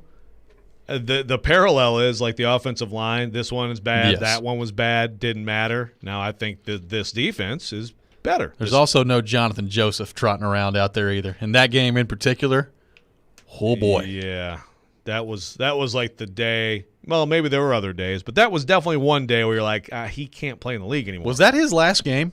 I think it may have been. I think that may have been his last game. I think so. Yeah. So. Yeah, look, they're in better shape there. Honestly, they're in better shape in terms of pass rush, even without Bud Dupree. Guy we had on the show yesterday has been a nice find. We'll see if that can continue, but he's been a nice find. Autry has absolutely made a difference. And Harold Landry, and this reminds me of something that I saw on Twitter. Speaking of Kaharski, he retweeted a Next Gen Stats. Listen to this from Next Gen Stats. Harold Landry generated a career-high 12 pressures, half sack on 32 pass rush snaps against Indy. His 37.5% pressure rate tied for the third highest in a game in the Next Gen Stats era, minimum 30 pass rushes. He's the first player in the NFL this season with at least 10 pressures in a game this season. Now holds the record for most pressures in a single game for the Titans. Yeah. Hey. Some people will scoff at Next Gen Stats. See, stats like that, like I put a lot more, and Next Gen is pretty respected. Like I put more stock in something like that than the stupid Pro Football Focus. He got a 73.1. Yes. You don't even know what his assignment was half the time. But he got what, 5? He got 5 quarterback hits as well in the traditional stat column. So Harold Landry, very, very unsung guy on this team. Also, though, every snap he plays, every week he's ready, practices talk about a guy you can't afford to lose to injury. By the way, the Cincinnati game last year, the last game for Jonathan Joseph as a member of the Tennessee Titans, had 10 tackles in that game. Means they were catching the ball a lot in front of him. Well, at least he then completed the play. He finished the play, though, right? He did. It really does remind me some of that game. And the difference being, again, like the Bengals were also not good on D. The Titans moved the ball at will. I mean, that Tannehill pick was devastating in that game. Let's go back to the text line driven by WilsonCountyHyundai.com. Got a texter that says, a motivated Corey Davis, if the Titans come out like they did against Arizona, they will lose this game. Well, yes, I would say if they come out like they did against Arizona and just have open season on their quarterback, they're probably going to be in trouble. Would you like to crush our quarterback? Here you go. But I hear what the texter's saying. There's got to be a certain level of intensity that you bring to the table. There's also got to be a certain level of execution. And look, I mean, the injury report, there are still some concerning names on this list. I mean, we've talked a lot about A.J. Brown and Julio Jones, and that highlights the list. Taylor Lewan with a toe injury, not practicing yesterday. You've got Brett Kern, your punter, with a groin injury. We saw how that went last year. Yeah, right groin. Excuse me, very specific, right groin. The right groin has been more problematic than the left groin, I think, for Kern. Apparently so. Bud Dupree didn't practice yesterday. And by the way, we've not really talked about this in a couple weeks. Still no practice for Caleb Farley with a shoulder injury. Yeah. Yeah, he's just totally out of sight, out of mind with him. But that's not great. Well, the toe thing with Lewan, if that's like turf toe is terrible. Yeah. So maybe Tyson Brown. There's a guy to watch today. key guys to watch today, Lawan. Is he out there? Can he do anything? Certainly Bud Dupree. Bud Dupree has not done any Wednesday stuff yet. But now after missing a game, he usually has been limited on Thursday. Is that the case today? The two good things that I think especially for this week, and if we're right that Brown and Jones are not going to be out there, Marcus Johnson I thought looked fine yesterday. Yep. I thought he looked just like Marcus Johnson running around, which is a big deal. If he can be active, he immediately becomes wide receiver 1 in my mind. Based on how he played, he was easily the most impressive receiver in camp other than those two guys in the rare times they played. And then Ferkser. Don't underrate – look, Anthony Ferkser is not going to be George Kittle or anything like that. But Anthony Ferkser is an option 1 on some plays for Ryan Tannehill, unlike any other tight end on the roster. There's a big gap between how they will use him and what he can do in the passing game and those other guys. And Pruitt is – taking advantage of some moments to make big plays. Anthony Ferkser would absolutely be a big boost to the offense if he's able to go Sunday. Chris texting in on the text line, driven by WilsonCountyHyundai.com. It's never good when your right tackle is among the leaders on your team in forced fumbles. It is not. You've got to find a way to correct that this week. That is an awesome stat. Hey, speaking of right tackles, here's a question on my text line from Dane in Nolensville. Has a player ever played for their dad in the NFL?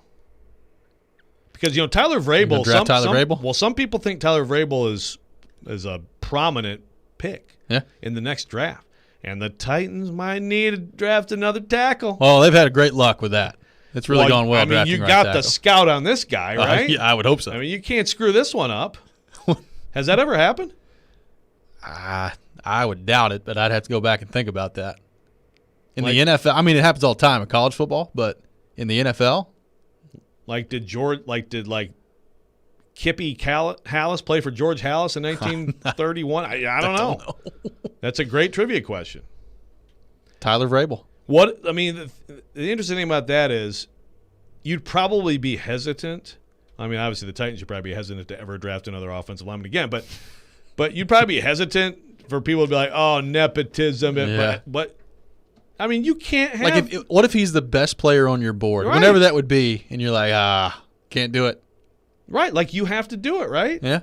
You got to throw that out the window. You cannot possibly have a better feel for a player, better inside info. Change his diapers. Yeah. Something to look forward to. Right. Maybe that's the long-term solution at right tackle for the Titans. Maybe it Although, is. as you've pointed out, David Questenberry's looked awfully good so far. He really has. I don't know that he's the long-term right tackle answer, but he's looked pretty good.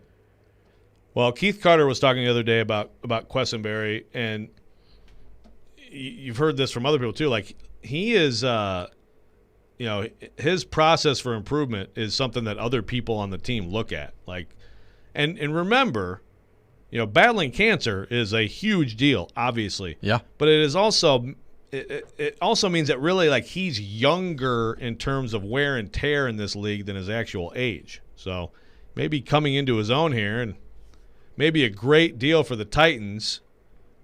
And if they win, then that's what you focus on. If they lose, then and he plays well, then again you look at the second round pick and say, wow, how many other guys could have helped this team in 21 as opposed to Dylan Radins? When we come back, it's time for the best and worst things in sports. We'll take your submissions on our text line, driven by WilsonCountyHyundai.com, 615-737-1025, 615-737-1025. That's coming up next. You're listening to Robby and Rexrode here on ESPN 1025 The Game. Listen up, sports bettors. This is Hall of Famer Warren Sapp here to tell you about my favorite sports book, BetUS.com. I only endorse one sports book, and that's BetUS.com. Just like me, BetUS is the Hall of Famer of online betting with more than 25 years in the biz. You need a sports book with integrity and longevity, and you need to know when you win, you're gonna get paid. You need a sports book that offers all the action to make every game feel like the playoffs. Call today at 1-800-69-BET-US. That's 1-800-MY-BET-US, and they will get you set up faster than I can run the 40. Nobody in the industry gives bigger bonuses than BetUS. I play at BetUS, and so should you. Now is your turn. Join now. Call today at 1-800-69-BET-US. That's 1-800-MY-BET-US. My favorite sports book, BetUS.com. Up to 200% sign-up bonus. Support the station and use code GAME. Tell them SAP sent you. More machines, more savings, and more muscle. Only with John Deere construction equipment from Meade Tractor. Hit the heavy jobs harder with our Own It offer and get special financing on select models. New, used, or rent, we have the right equipment and technology solution for you with the affordable financing you need. Contact us today at our Nashville location or go online at meadtractor.com. Offer valid on qualified purchases and new equipment made between now through October 31st, 2021. Subject to approved installment credit with John Deere Financial for commercial use. Only down payment may be required. Some restrictions apply. See store for details. We blow the doors off of every long-held kept industry secret, every secret that other stores don't want you to know. At Genesis, we're excited to share with you. Genesis Diamonds Vice President David Cooper talking about how Genesis reveals all of the long-held secrets of the jewelry industry. We love being completely transparent. We teach you the things other stores do not want you to know. We make you a really dangerous customer for every other store in town. So before you buy a diamond anywhere, come get the real scoop on diamonds at Genesis. You have nothing to lose. Nothing gives us more pleasure than to teach every person that comes in, not just about diamonds, but how to buy diamonds like a professional. Genesis Diamonds, teaching you to maximize value and get her the biggest, highest quality diamond at a no-nonsense price. It's that light that goes off in my guests' eyes when they have that aha moment, when they not only see the difference at Genesis Diamonds, but they can feel it. Genesis Diamonds, voted best jewelry store and best place to buy an engagement ring year after year. Green Hills and Cool Springs.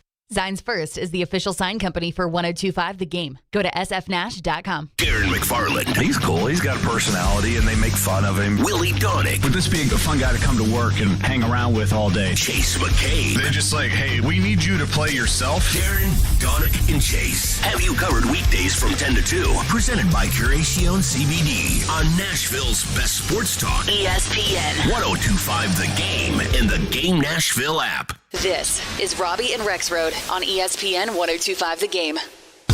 The best and worst of the sports week. Now on Robby and Rexrode. On ESPN. 102.5 The Game and the Game Nashville app. And it's that time of the week. Time for the best and worst thing in sports for this week. We'll take your submissions on our text line driven by WilsonCountyHyundai.com. 615-737-1025. 615-737-1025. Joe Rexrode, would you like to kick us off this week, as you do every week, with the best thing in sports? What is your best thing in sports for this week? This one was tough, and it's a bit repetitive, but I think it's the right time to go with this, especially with what we have ahead. The best thing in sports for me right now is football, and in particular college football, actually being interesting. Yep.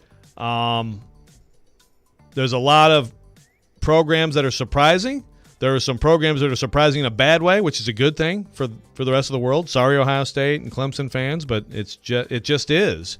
And I was really fascinated by the way the rest of the season goes this weekend in particular. I would also say, as a secondary item there, the NFL has been fantastic too. And yet I actually, to me, college football is sort of stepping forward right now, and I think it's kind of needed that. It's needed this competitive. It's needed the regular season to feel important, and it does right now. It does feel important, and we're going to get back into this coming up at 9 o'clock with Blake Topmeyer and look at the SEC slate, because let me tell you, it's a good SEC slate coming up this weekend. This is a big weekend for college football. You know, every now and then you look around the college football slate and you say, not much out there this weekend. That is not the case with this one. It's going to be awesome. Yes. Really looking forward to that. Michelle Knezovic, your best thing in sports for this week. Really quick, guys, we just had a caller tell us that a head coach in the NFL has had his son on the team, George Wilson of the Dolphins, with George Wilson Jr. There you go. Really? Yeah. So he was a QB. He caller just called in to let us know. When the heck did George Wilson coach the Dolphins? I'm looking at you, buddy. Wow. That's in your wheelhouse. So, thanks to him. Back with my hopefully it's right years. information that he just oh, I'm sure it's right, yeah. But I'm Googling this right now. Google it, Joe. Let us know. We're doing best first? Correct. I feel like this story, it got some light on Twitter, but it kind of got hidden through all this Julio Jones. Is he injured? Is he not injured or anything? But on Monday, Derrick Henry went to the Boys and Girls Club, and he gave them, it's like, over 1,000 backpacks with school supplies and everything like that, just giving back to the community. I mean, you hear so much about how he's just this freak on the field, but he also just does so many great things for the community. Even a couple weeks ago, he was like offering to buy people's artwork of him. So I just thought that was pretty awesome. He said that he grew up going to the Boys and Girls Club, and that's how he became in love with football. So I thought it was awesome that he did that in Middle Tennessee for all those kids. Good guy, Derrick Henry. And then sort of taking over, that was Delaney Walker. Yep. So he's sort of taken the baton from him, which is awesome. That's a great program. My best thing in sports for this week, the pettiness of Tom Brady. Maybe not directly the pettiness of Tom Brady, but look, you can tell this game is going to mean a lot to Brady. This is not just any other game. Him walking back in there to Foxborough coming up on Sunday. This is going to be personal. This is going to be awesome. And when Alex Guerrero and all these people close to Brady are coming out making comments about Belichick and the way the relationship ended, and the big talking point yesterday was Tom Brady tried to meet with Belichick in person and say goodbye, and Belichick didn't have time for him to meet in person, all this other stuff. There's a lot of pettiness out there, and I am here for it. This is going to be awesome. And again, the game might suck, but this is going to be awesome coming up on Sunday. That's my best thing in sports. They have not disappointed with the soap opera sideshow here. They have not. I didn't think it was going to be this good. It's been pretty good. Tom's like, I'm not reminiscing. This is game week. Yeah. This is not time for memories. I'm like, oh gosh, here we go. Yeah, it's going to be good stuff. Looking forward to it. Joe Rexrode, your worst thing in sports for this week? Well, I was going to go with Matt Nagy and the coaching job that he did, and just like the whole this bleep show, Ski-A-Tika show in Chicago. Yes. But I'm going to switch on that. And first of all, give a tip of the cap to a couple of teammates of mine who are unbelievably good, Meg Linehan and Katie Strang. We know Katie Strang has done so much work, especially in the hockey realm. But in the NWSL, there is now a big investigation because of this athletic piece about Paul Riley, North Carolina Courage coach. And I'm like 3/4 of the way through the story. It is absolutely disgusting. The sexual coercion and stuff that have gone on here. So there's a big already, like the players union, calling for an internal investigation. It's a mess. So it's why journalism matters. Also, it's a big fail by the league in particular as well over years here, and it's something that has to get addressed. And it's just another terrible example of athletes, and I think in particular women, not being protected by people who should be protecting them. Michelle Knezovic, your worst thing in sports for the week? Well, what Joe said, I'm definitely going to read that article. That's the worst. But my worst I had, Sue Bird might have played her last basketball game the other night. I love her. She's one of my favorite players, and she's also freaking hilarious. If you need a good laugh, go listen to her and Megan Rapinoe's COVID show they did during COVID on Instagram Live. It's freaking hilarious. But yeah, we might have seen her play her last basketball game against Diana Taurasi the other night. So that's kind of sad. End of an era for the WNBA. Yep, two legends. Great player. Absolutely. My worst thing in sports for the week, Mike McCarthy's clock management. Have you seen this with the Dallas Cowboys head coach? It was. I think it about drove Peyton Manning off the screen. Oh, yeah, night. And then he was like, now he's not going to talk to me anymore. Yeah. Well, it's 2 weeks in a row. So in the Chargers game, they end up lining up for the game-winning field goal, which is great, and they hit it. It was like a 56-yarder. But the last play they ran, they had a timeout left, and they had like 30 seconds left on the clock, and they're sitting there with a 56-yarder, and they let the clock roll down from like 27 seconds to 3 and just say, you know what, 56 is close enough. Now, it ends up working out. You make the kick. But that's like at least a play you could have run to try to get a little closer if you're the Cowboys. And Mike McCarthy just, yeah, okay, whatever. We'll just try the 56-yarder. It worked out. And then on Monday against Philadelphia, there's like a minute left on the clock in the half, and they've got 2 timeouts. They're getting the ball back on a punt, and Peyton Manning's sitting there on the broadcast like, call a timeout. What are you doing? Why are you letting this clock run off? And The official on the broadcast, he literally walks up to Mike McCarthy and looks at him like he's expecting him to call a timeout. And McCarthy looks back at the official and he's like, yeah, no, I'm good. And the official just like looks around and walks away. It's the craziest thing I've ever seen. The amount of NFL head coaches that struggle with managing a clock. Mike McCarthy, it's not bit him yet, but goodness gracious, it's been awful. And I thought Peyton was going to have like a aneurysm on the broadcast the other night. I think you just miss Mike McCarthy. Is this actually just your bitterness that you wish he was the Packers coach still? Super Bowl champion, Mike McCarthy. That's right. Yeah, it is amazing. And this is, clock management is the one thing that like anyone can just look at. I mean, it's just simple math. Yeah. And you would think that I remember when Mike Vrabel was here in his first year, and there are all these questions like, how are you getting ready for the season and stuff? He's like he was watching games and like practicing clock management stuff, watching all, which Probably I a good thought, idea. I was like, gosh, that seems like a little overboard, but he doesn't have these problems. He does not. You can certainly find fault in this fourth down or this kick here instead of kicking there, but he knows how to do the math. He does. That should be like across the board, right? An expectation for everybody. You would think. Let's go to our text line, driven by WilsonCountyHyundai.com. Chris texting in. A little bit of low-hanging fruit on this one, but the best thing in sports right now, Eli and Peyton Manning, these hips don't lie. The worst thing in sports is we will not see them again until Week 7. So the Manning broadcast on a little bit of a break on Monday night. Did you see the? Well, I'm glad. So hold on, then. That means that they will. Week 7 is. Will they be there? Will they do the Titans game or no? No. That stinks. I was actually really looking forward to taping that and going back and watching like conversations and insights on the Titans. Yep. That's too bad. Jason in Clarksville texting in. The best thing, the Braves dominating the Phillies the past 2 nights. Braves looking good to close out the season. Maybe they can be a threat in the postseason. That was a called shot of mine that they're going to win the World Series. Just throwing it out there. There you go.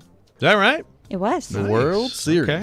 Also, Eli is having his own Giants show now. Yeah. Did you guys see that? Yeah. No. Eli's becoming a media darling, man. He's everywhere. Like a show like this? No, I think it's like social, like a social media digital platform type show for the Giants. Gotcha. Yeah. Okay. Jim texting in. The best, the Preds are back on the ice. That's worst, realization that 35 isn't with us anymore. It's been a popular talking point so far through Preds training camp. That's a very good pro and con Preds submission there. Life without Pecorine. Yeah. It's interesting stuff for the Preds. Jordan texting in. The worst thing in sports, players trying to punch the ball out rather than going for the tackle. Cough, cough, Darius Leonard and the Colts defense. Jordan, the resident Colts fan. Darius Leonard did try to punch the ball out of Derrick Henry's hand, and that did not work out well for Darius Leonard on that play. Yeah. Darius Leonard, he had a few moments Sunday where he wasn't what I'm used to seeing from him. Did you see this story? And I'm glad Josh on the text line brought this up. Devin Williams, who is in the bullpen for the Milwaukee Brewers, who just clinched the division. They're about to go through their playoff run. He's a rookie. He's pitched really well. He's going to miss the playoffs after punching a wall. And we've got some people saying he punched the wall in the celebration with the team, and other people saying he punched the wall in anger at his house. But either way, he punches the wall, breaks his hand, and is not going to be able to play for the Brewers in the postseason. My gosh. Baseball players can do the stupidest stuff sometimes. Was it David Price? I don't know if it was Price or somebody else. It wasn't Price. Somebody got hurt playing Fortnite in the MLB. Well, Joel Zumaya, former Tigers great closer, guitar hero. Yeah. Guitar hero. No, that reminds me of Gus Frerotte. Anybody remembers that when he celebrated by smashing his head into the wall? Yes. I mean, that's like dangerous.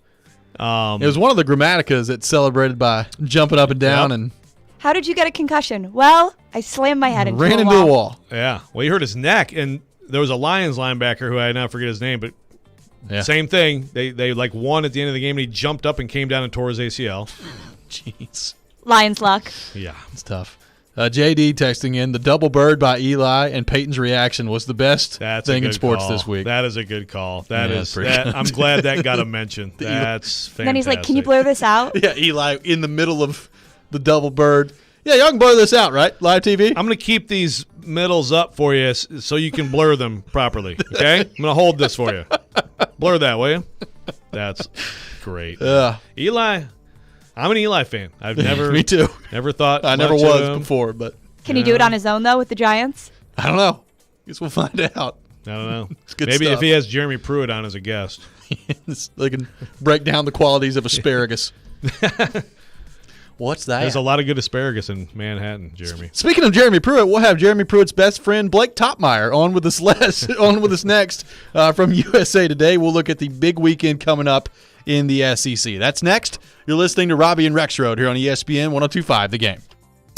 The voice of reason. All of those question marks that we needed to see on the field, all of those things that we were worried could possibly happen, happened. The voice of the fan. And so now you got a situation now, man, that is very volatile, and it might get out of hand. The voice of Nashville sports is your home of Nashville's best sports talk. ESPN 102.5 The Game and the Game Nashville app. ElectronicExpress.com. We make it happen. Turning it around. This is the Commodore Report. I'm Kevin Ingram. Vanderbilt football continues to prepare for the finale of a 3-game homestand on Saturday, hosting Connecticut in the last non-conference game of 2021. Coach Clark Lee says the group met to move past the Georgia game and start work on the Huskies, and the energy hasn't waned. We had an honest assessment of what happened Saturday, of the places where we can get better, both in coaching the game and in playing the game, and we moved on from it. Pre-game at 5 on the Vanderbilt Sports Network from Learfield. Practice is underway for Vanderbilt men's basketball for the 21-22 season, with the first official workout on Wednesday. Heading into his third year as head coach, Jerry Stackhouse says they had a good summer, even with a few players on the men. We had about 10 guys. I mean, they got a ton of work. Some of our walk-on guys that maybe not get as many reps when everybody's here, they were able to really help themselves and help the team. The roster features 8 new players, 4 freshmen, and a handful of transfers. Go along with several familiar faces like Scottie Pippen Jr. and Jordan Wright. Season opens up November 10th. TV schedule is out for women's basketball, with 9 Commodore games to be featured on the SEC network this season. Vanderbilt will try to make it back-to-back wins in soccer on Friday night, hosting Missouri. The Doors will wear pink jerseys for cancer awareness, coming off their best performance of the season in a 3-0 win over Alabama. And that's the Commodore Report on 102.5 The Game and ESPN 94.9.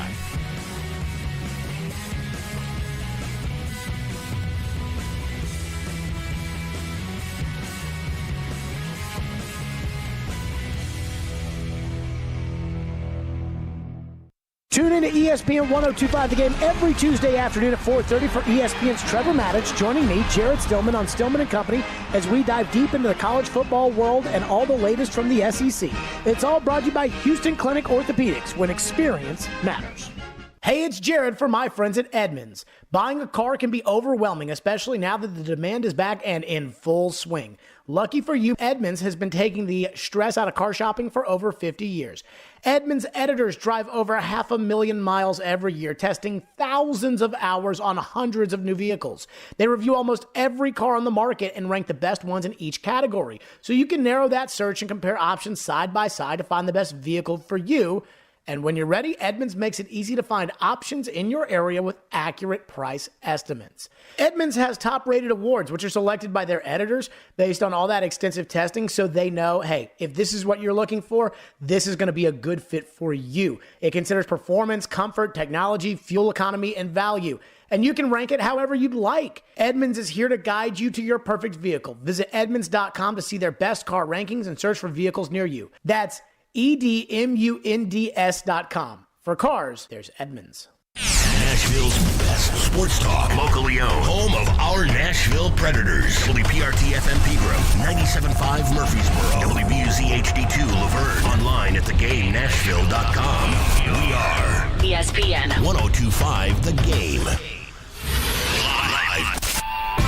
It's Robby and Rexrode with Robby Stanley and Joe Rexrode on Nashville's best sports talk. ESPN 102.5 The Game and the Game Nashville app. Welcome back in. Final hour of Robby and Rexrode here on ESPN 102.5 The Game. Brought to you by Volunteer State Bank. Real people, real solutions right here. Member FDIC, equal housing lender. Robby Stanley, Joe Rexrode, Michelle Konezovic here with you on this Thursday morning in Nashville, Tennessee. Looking ahead to a great weekend of SEC football. And to help us do that, we go to our 102.5 The Game phone line, driven by WilsonCountyHyundai.com, and welcome in our good friend Blake Topmeyer from the USA Today Network is an SEC columnist for USA Today. Blake, what's going on, brother? How are we doing? I'm doing well. You guys? We're doing great. Appreciate you taking time to join us. And Blake, obviously, lots of really good matchups this weekend in the SEC. I want to start with Arkansas and Georgia. Just your thoughts on how Sam Pittman has been able to do what he's done so far in a short time at Arkansas, and what sort of a chance would you give them against Georgia in this game? Yeah, I think it's a team that's really kind of embodied the image of its coach right now. I mean, you look at Sam Pittman's background, obviously a former offensive line coach at Georgia. And this is an Arkansas team that's, winning at the line of scrimmage on both sides of the ball. We saw them do that against Texas. I think we saw them do that again against Texas A&M. It's an altogether different task, though, to do that against Georgia. I think Arkansas is legit in the way, legit meaning like is going to be kind of a factor, middle of the pack factor in the SEC West. I don't think they're good enough to beat Georgia. I don't think many teams in the country are. I think it'll be competitive, but I like Georgia. All right, now I want to start with you on the notorious B.O.B., who this is my favorite tweet of the week. This should have been my best thing in sports. Notorious B.O.B., you got on the TV, you got Blake Topmeyer on the Paul Feinbaum show as you talk about your trashing of the Vols, and Notorious B.O.B. with a big middle finger aimed right at you. In fact, like his finger's almost touching your face. It's really a fascinating. I just wish he went double middles like Eli Manning on you. Like that's the only thing. I guess he had to hold the camera with the other hand. So how much crap you getting this week, buddy? You can probably tell I'm kind of losing my voice. I've been doing radio hits all week. In terms of the feedback, I think it's really two different camps. The column you're referencing there, my column on Tennessee canceling Army. In terms of my email inbox, first of all, it's just been bananas. I've gotten probably 10 times more feedback off that column than anything I've probably written in my career. It's been interesting to see, and I'd say about 80% of the emailers are probably leaning in support or full in support of my stance in the column, which was that it was shameful. It's shameful for Tennessee to cancel Army for a myriad of factors that you can read in my column. But then on the flip side of that is the Vol Twitter response, which has obviously been in the other direction, and once again I'm public enemy number one. Which somebody asked me yesterday how I felt about that. And I just said, I don't really care. I mean, it's like the 25th time this has happened in 4+ years of living in Knoxville. Like, you can't let too much time go by, it seems like, before, well, Twitter can't anyway, before they come after you. But, a lot of those people that tweet you, they read like one of your stories every 100 days. The people who read me day after day after day, that's not the type of response I'm hearing from those people. That's not the type of response that, I feel like I'm hearing from, folks throughout East Tennessee. But there is very much so a faction on the other side of this, and I think that's healthy. I think this is something where, I can respect the opinion on the other side that Tennessee was wise and and well within its right to cancel this game. I don't agree with it. I think they were contractually within their right to cancel this game. I don't like it. I don't agree with it. And I think there's a lot of people out there that don't like it. Tennessee fans, veterans, active service members, West Point graduates. I've heard from a lot of people. So it's certainly kind of divided into two sides on this one. It's been interesting. Well, Blake, as you know, Vol Twitter, a very rational place. So glad you've had to deal with that. I've said this before. Like, I think Vol fans are fantastic. I think Vol Twitter, I could kind of take it or leave it. I think it's really, like so many times in life, Twitter is not a cross-section of reality. I don't feel like Vol Twitter is a cross-section of Tennessee fans. And I'm not just talking about this column. I'm just talking in general. Like, if you formed your opinion about Tennessee fans based off of Vol Twitter, you think they were terrible. But I don't think that. I think Tennessee fans, by and large, are fantastic. And I love talking to Tennessee fans in the community. I can't go on a walk in my neighborhood. A lot of people in my neighborhood know I'm a sports writer. I can't go on a walk in my neighborhood without people coming up to me and talking about the Vols. And Vol fans and Vol Twitter, it's two totally different things. Well, I mean, if I was a visitor from another planet and I judged humans on Twitter, I'd torch the whole place. Yes. That's a great point. Right. So, I will argue with you a little bit. I think you brought up great points. It's a great column. You're right. It's a good conversation, and it's very interesting to hear that you got that much response and support. I'll be honest. If I came in to this situation, I would have probably done the same thing. All respect due to all the things you're talking about. I would never ever schedule a team that plays that way. Just thinking purely about football. And they made it right financially, but I hear you. I mean, I think it's great that you wrote this, and also, frankly, that whenever there's anything, and I know you're not covering Tennessee anymore, and you did this when you were covering Tennessee, but we probably need a little bit more taking on Tennessee than there is in the world of Knoxville media right now.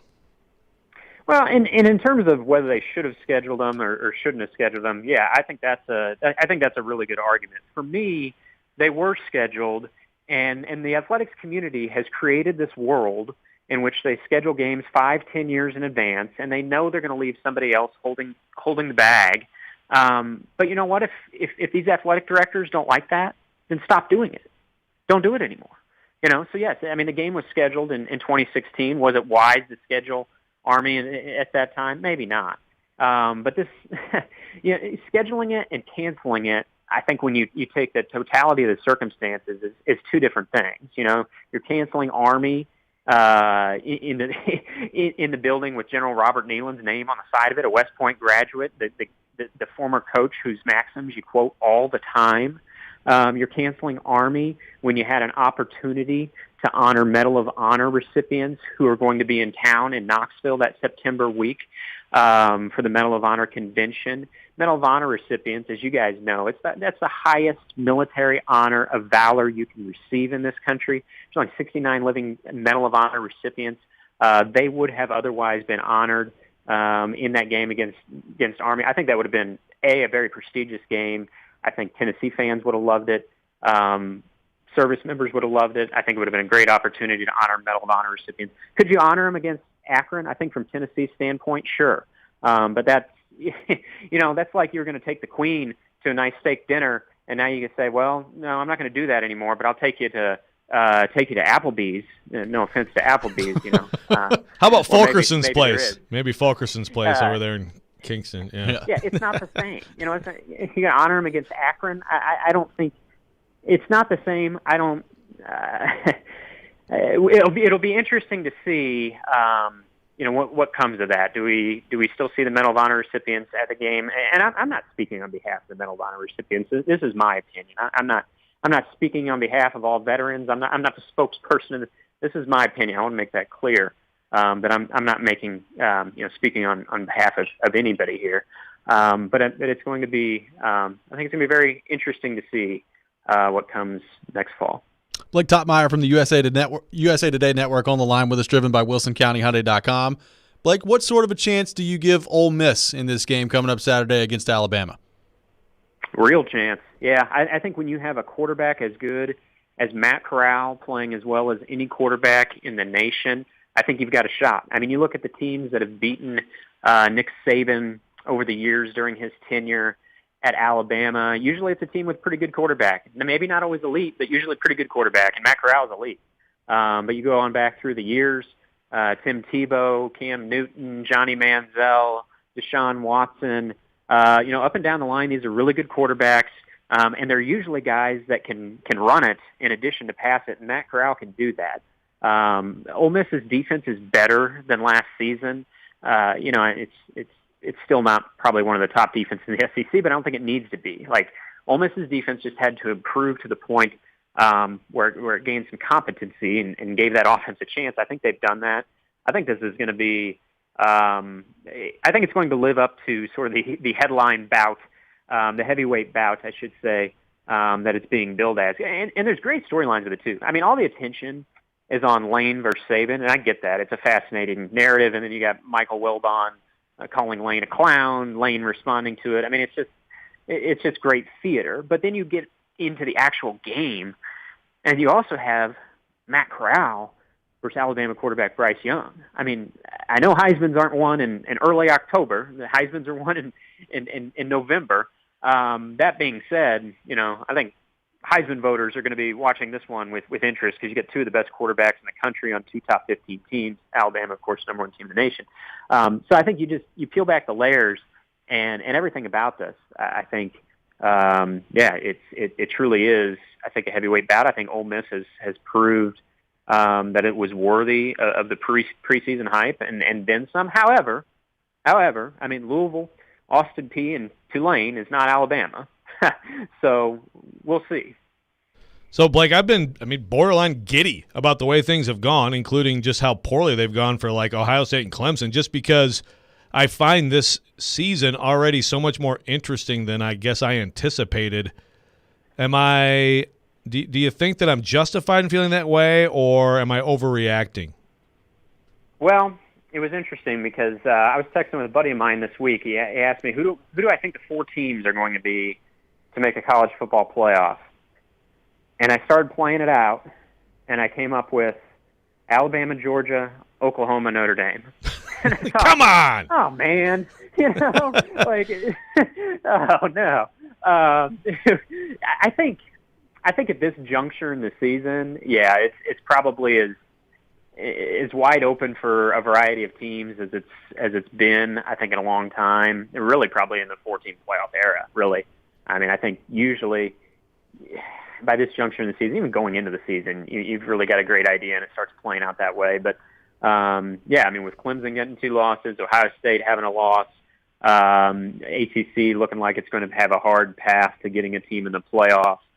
It does look really interesting, but you look at Oklahoma and Notre Dame's schedule, and it's like, okay, well, who's going to beat them?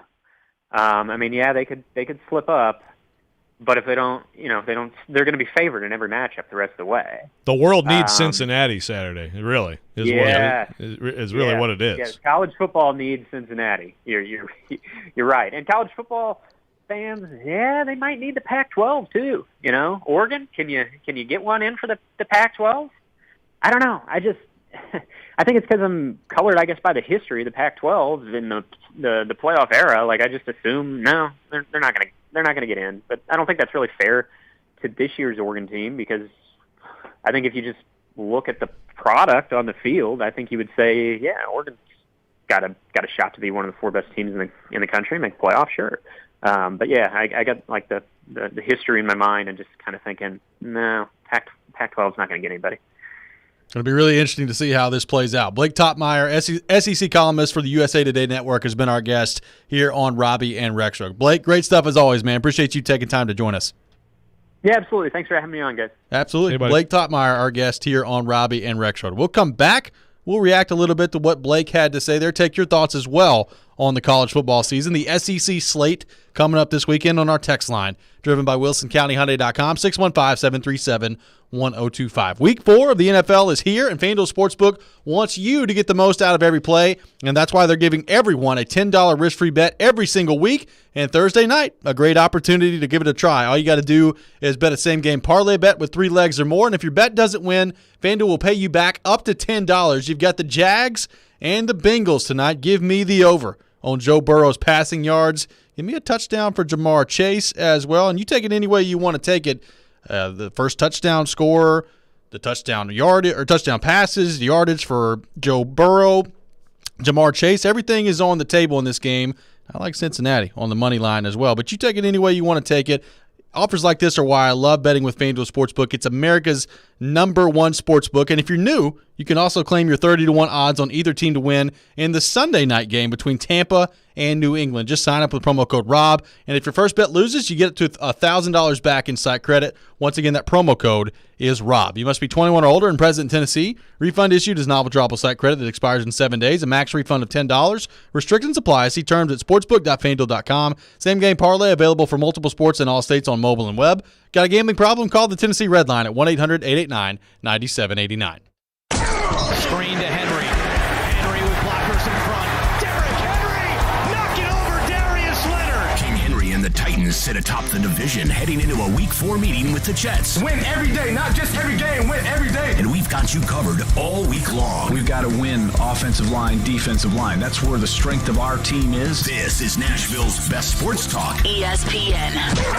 102.5 The Game and the Game Nashville app. Hey, it's Jared Stillman. Guys, are you tired of feeling old? You know that feeling. You don't have any energy. You're gaining pounds. Well, guess what? My friends at Invigorate Health are the ones to help you. They don't just focus on one area of the aging body. They take care of all of it with so many different therapies that can restore your vitality and are designed with you specifically in mind. So give them a try. Invigorate Health if you want to feel young again. Out in Mount Juliet at 615-288-4777 or invigoratehealthtn.com. Football is here, Titans fans. With 5 locations in Middle Tennessee, it's easy to find the perfect corner pub to meet up with friends and family to cheer on your favorite team. Head downtown to watch your Titans play on the 50-foot LED screen, or brunch it up this Sunday in Brentwood, where 102.5 The Game will be live on location with Jared and friends. Stop into any location for game day food and drink specials. Corner Pub, your local family-friendly sports bar, located in Brentwood, downtown Nashville, Bellevue, Cool Springs, and Franklin. The neighborhood meets at the corner. The 2021 Major League Soccer season isn't over yet, Nashville. Are you in? There are just 2 regular season home matches remaining as we make our final push for a playoff spot. Don't miss the action on Wednesday, October 20th at 7:30 p.m. against the Columbus Crew. Or catch the last regular season match of the season on Sunday, November 7th at 2:30 p.m. against New York Red Bulls at Nissan Stadium. Come be a part of the most unique sports experience in Nashville. Tickets are on sale now from just $22 at NashvilleSC.com. Everyone in. Bring everything up to speed with the Novatech Managed Office. Novatech's Managed Office portfolio consists of 4 key pillars that provide a unique, holistic approach to business technology, bringing together hardware, software, and services for IT, print, cloud, and security. Novatech's mantra: get it all, get it right, and get it now. From a technology partner you can trust. Let Novatech manage your business technology so you can focus on what matters most, your business. Learn more about the Novatech Managed Office and request a free Office X-ray technology assessment at novatech.net. That's novatech.net. Interact with Robby and Rexrode. Call or text the show at 615-737-1025. Driven by WilsonCountyHyundai.com. Don't miss Nashville's best NFL pregame show live from the Corner Pub in Brentwood this Sunday. The NFL pregame show features Jared Stillman, Mark Howard, and former Titans wide receiver Chris Sanders. Join them from 9:30 to 11:30 a.m. live at the Corner Pub in Brentwood prior to the Titans taking on the New York Jets. The NFL pregame show is brought to you by TriStar Moving, Parman Tractor and Equipment, FreedomTireGuys.com, FanDuel, E2 Roofing, Hillside Medical, Social Furniture, and Screwball Peanut Butter Whiskey. Welcome back in. Robby and Rexrode here on ESPN 102.5 The Game, streaming live today and every day on Twitch, Twitter, and YouTube. Our video streaming is brought to you by the law offices of Amanda Gentry. Robby and Rexrode brought to you by Volunteer State Bank, now with 2 locations in Murfreesboro. Visit their brand new Murfreesboro location at 2019 Memorial Boulevard. Member FDIC, equal housing lender. Robbie Stanley, Joe Rexrode, Michelle Knezovic here with you. Joe, it's going to be a really interesting weekend in college football, specifically in the SEC, and we'll get more into another big matchup between Notre Dame and Cincinnati here in just a few minutes. But SEC-wise, which game intrigues you more? Is it Alabama-Ole Miss? Is it Arkansas-Georgia, which I still can't believe the Arkansas-Georgia game is at 11 a.m. on Saturday. They've got it first thing in the morning coming up on Saturday. Yeah, I mean, it's obviously, I think if there was a little more foresight on what that game might have become, then it would be different. Yeah. But that's not going to replace Alabama Ole Miss anyway. I wouldn't think so. CBS game. Actually, I mean, I think it's not a bad thing for the SEC to have a big game, it is ESPN, I think, right? ESPN noon main game. I don't think that's a bad thing every once in a while. Everybody thinks it's got to be like the 3:30 or the prime times are the only ones that are big, but it's okay to have a big noon game. What's wrong with nice and early? I say all games should kick off at 11 a.m. anyway. At Tennessee-Pittsburgh. It was early. That's right. Tennessee's playing a lot of 11 o'clock games this year. A whole bunch of them. That they are, and that's a beautiful thing, by the way. I know not for fans, but it's a beautiful thing. They got another one this week, and I think next week too. Both 11 a.m. Hey, that's what happens when you've been struggling a little bit as of late. Hey, you'd rather have an 11 a.m. ESPN game than a 7:30 p.m. SEC Network game. That is true. Look at it that way. Will Tennessee have a CBS game? Well, does everybody have? No, everybody didn't have. No, not everybody. No. The Big Ten had that rule for a while with the ABC 3:30s. So it's like, well, the last Vandy that one, Northwestern Wisconsin game. What's that? The last Vandy CBS game was, I believe, when Alabama came to town. That did not go well. That was a CBS game, wasn't it? Yes, it was. Alabama, you're next. Yes. Oh, boy. Pump the brakes there, buddy. There's a great example, sports, right there for you, though. I will never forget. All those Alabama beat writers, Casa Grande and all those guys, they're like, oh, this is going to be a good game. Yeah. Alabama might lose this game. Yeah. Yeah. That game could have been 80-0. Huh? Yeah. But, it was legitimately expected to be a good football game. Yeah. Didn't work out that way. So, Teresa Walker was like, this reminds me of, when they lost 59-0 to Alabama at the beginning of the Georgia game. But Teresa, everybody expects them to lose 1,000,000 today. Yeah. There was, that stadium had a lot of Vanderbilt fans that were excited about this huge opportunity to spring the big upset. That lasted a while. The pregame expectation was a 180 from this one. Oh, yeah. But yeah, the result, very similar. There's some Tennessee fans mad this past Saturday that Tennessee-Florida was not the CBS game. They had A&M Arkansas as well, which turned out to be a pretty good game. And they were just in Florida the week before for Florida and Alabama. But, yeah, I'm not surprised that Florida-Tennessee was not the CBS game this past week. It's your favorite team's fault. You Yeah. know? So just be mad at Tennessee, just like you should be mad at them for the last, decade plus, the football they've made you watch. That's why. What kind of a chance do you give Ole Miss on Saturday against Alabama? You've got Getting a really talked good into offense. Obviously, Matt Corral has been great so far.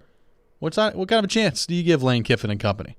Yeah, I'm getting talked into it. Blake, now I'm thinking, I think that they will make it. I think it'll be a fun, entertaining game. The line's 15.5. That's a big line. That is a big number. That feels big.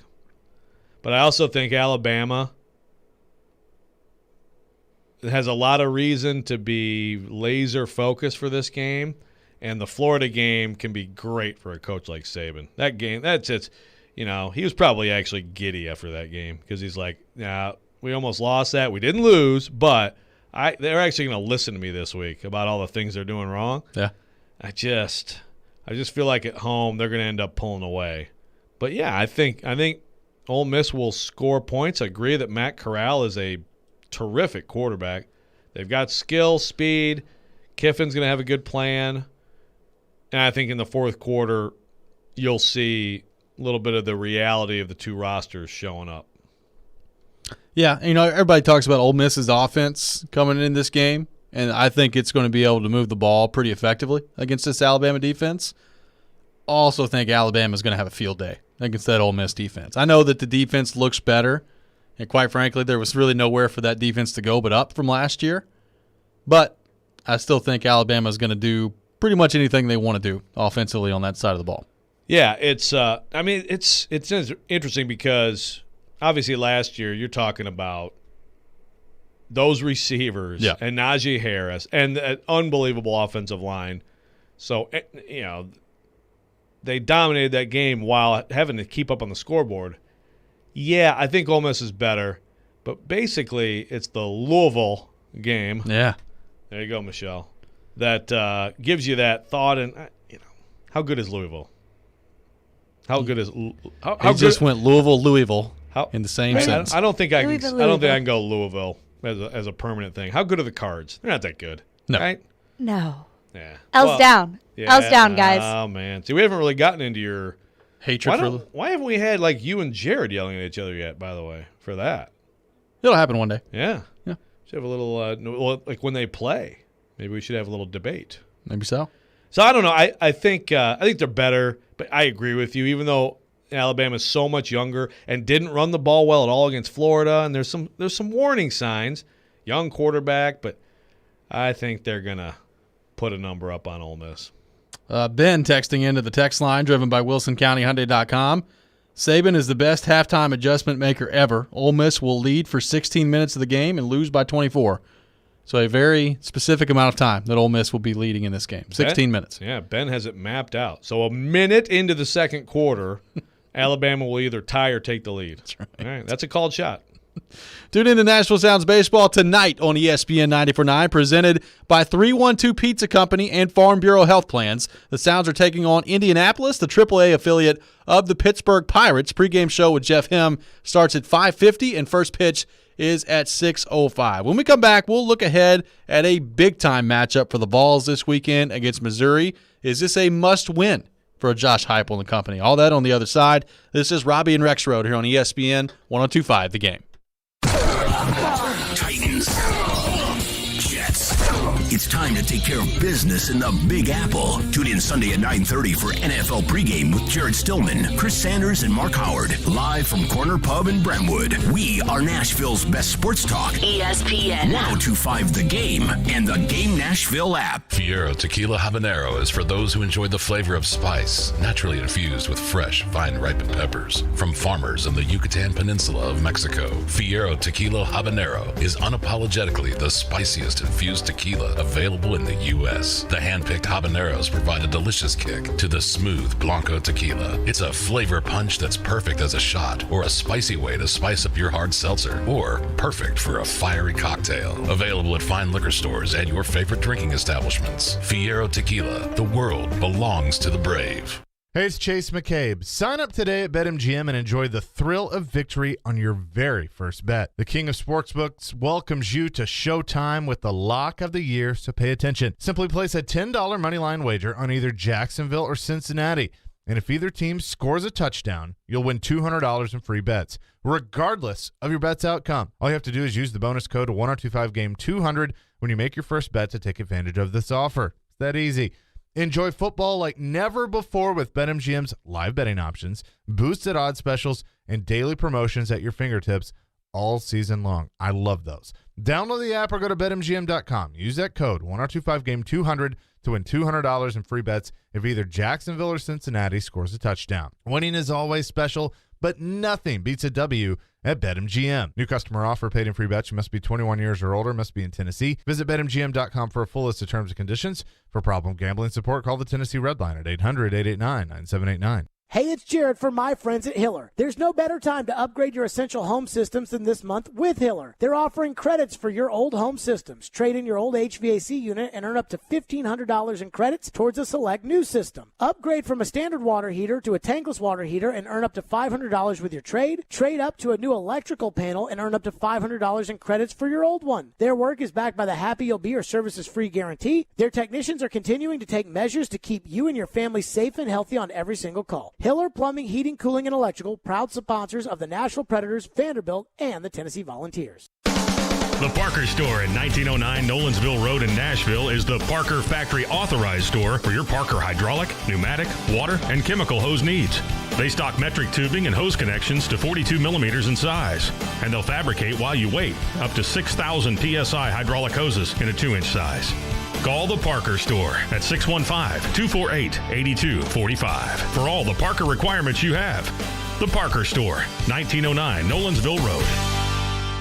MTSU football returns to Floyd Stadium October 2nd for the annual Blackout game against the Thundering Herd of Marshall. Kickoff at 6 p.m. The official Blackout ticket t-shirt package on sale now for just $15. Floyd Stadium provides guaranteed fun for fans of all ages with the Blue Raider Beer Garden featuring Steel Barrel Brewery, the Family Fun Zone offering inflatables, carnival games, and an ice cream station. Get tickets at GoBlueRaiders.com/tickets and enter promo code Blackout2021. Go Blue Raiders.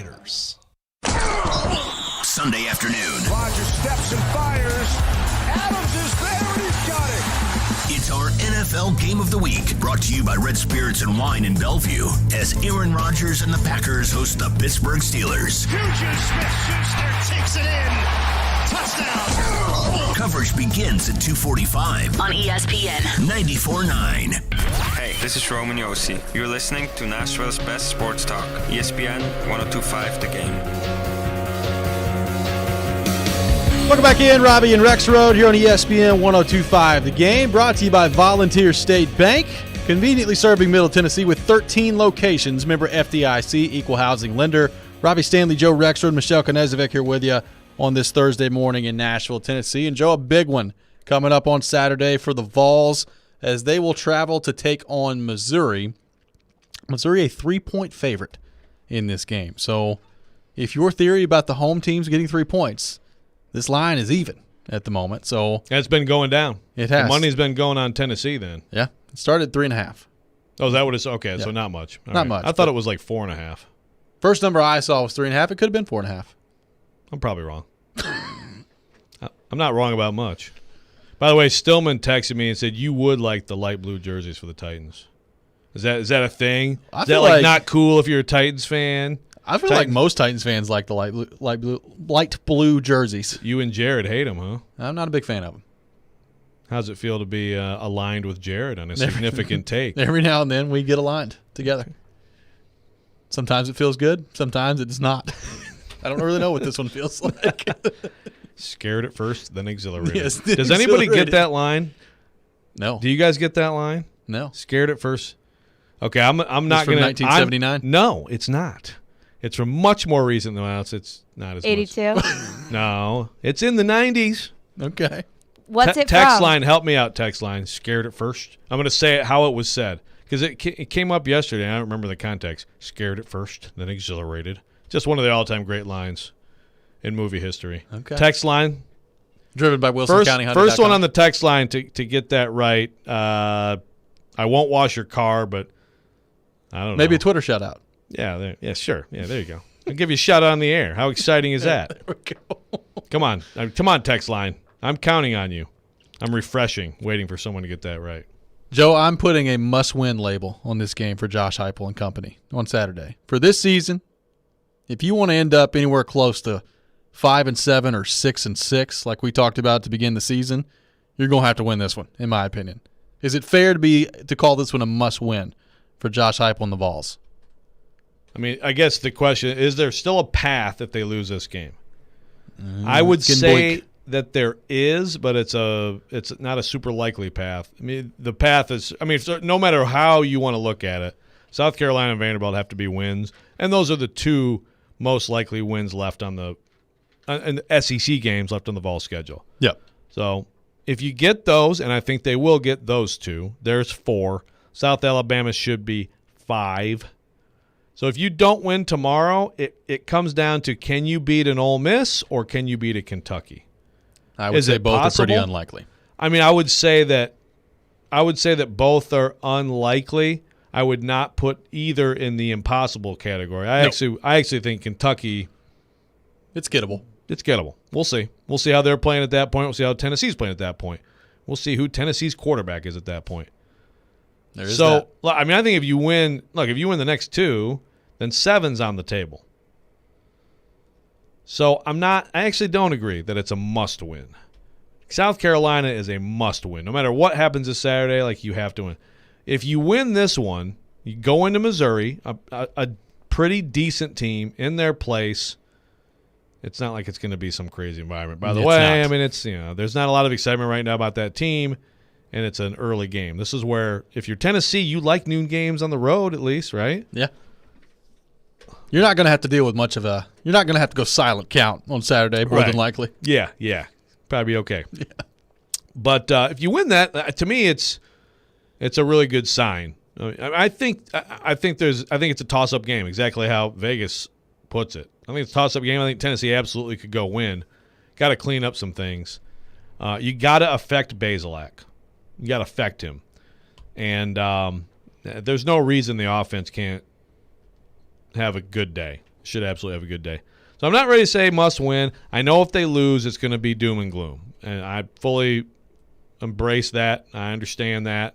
We'll start talking about, all the things wrong with Josh Heupel if they lose. But you got to split these two, and then you're in the position of, can you get one of those two really much tougher games? Yeah, in a big day in terms of the defense, I thought they actually played pretty well in the first half against Florida.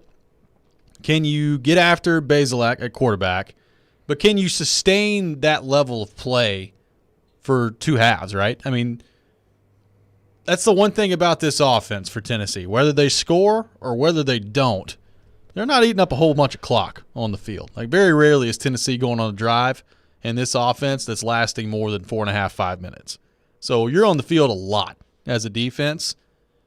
I think as Josh Heupel goes on and continues to build the program and hopefully picks up the recruiting and you can get more quality SEC players on that side of the ball, I think rotation is going to be a big part of it.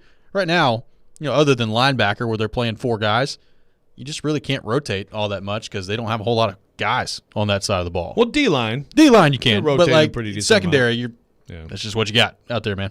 Which is fine. I think their secondary is actually one of the strengths of their team, but I don't feel for a lot of plays out there. Well, they are. It actually, when I look at the inside linebacker situation, which is very interesting, I mean, it kind of tells me that they're all just sort of okay players. Yep. But also, it's probably a little bit philosophical too, because he knows that. He knows that they have quick touchdown drives, and they also have 3 and outs where 9 seconds come off the clock sometimes.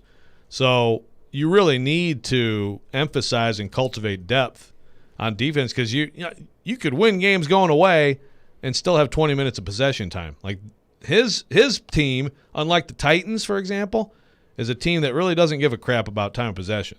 It's not what it's about. A lot of teams are like that now. So how do you counteract that? By having actual depth. The problem with that can be, of course, if your 2s and 1s aren't that much different, then how good are your 1s?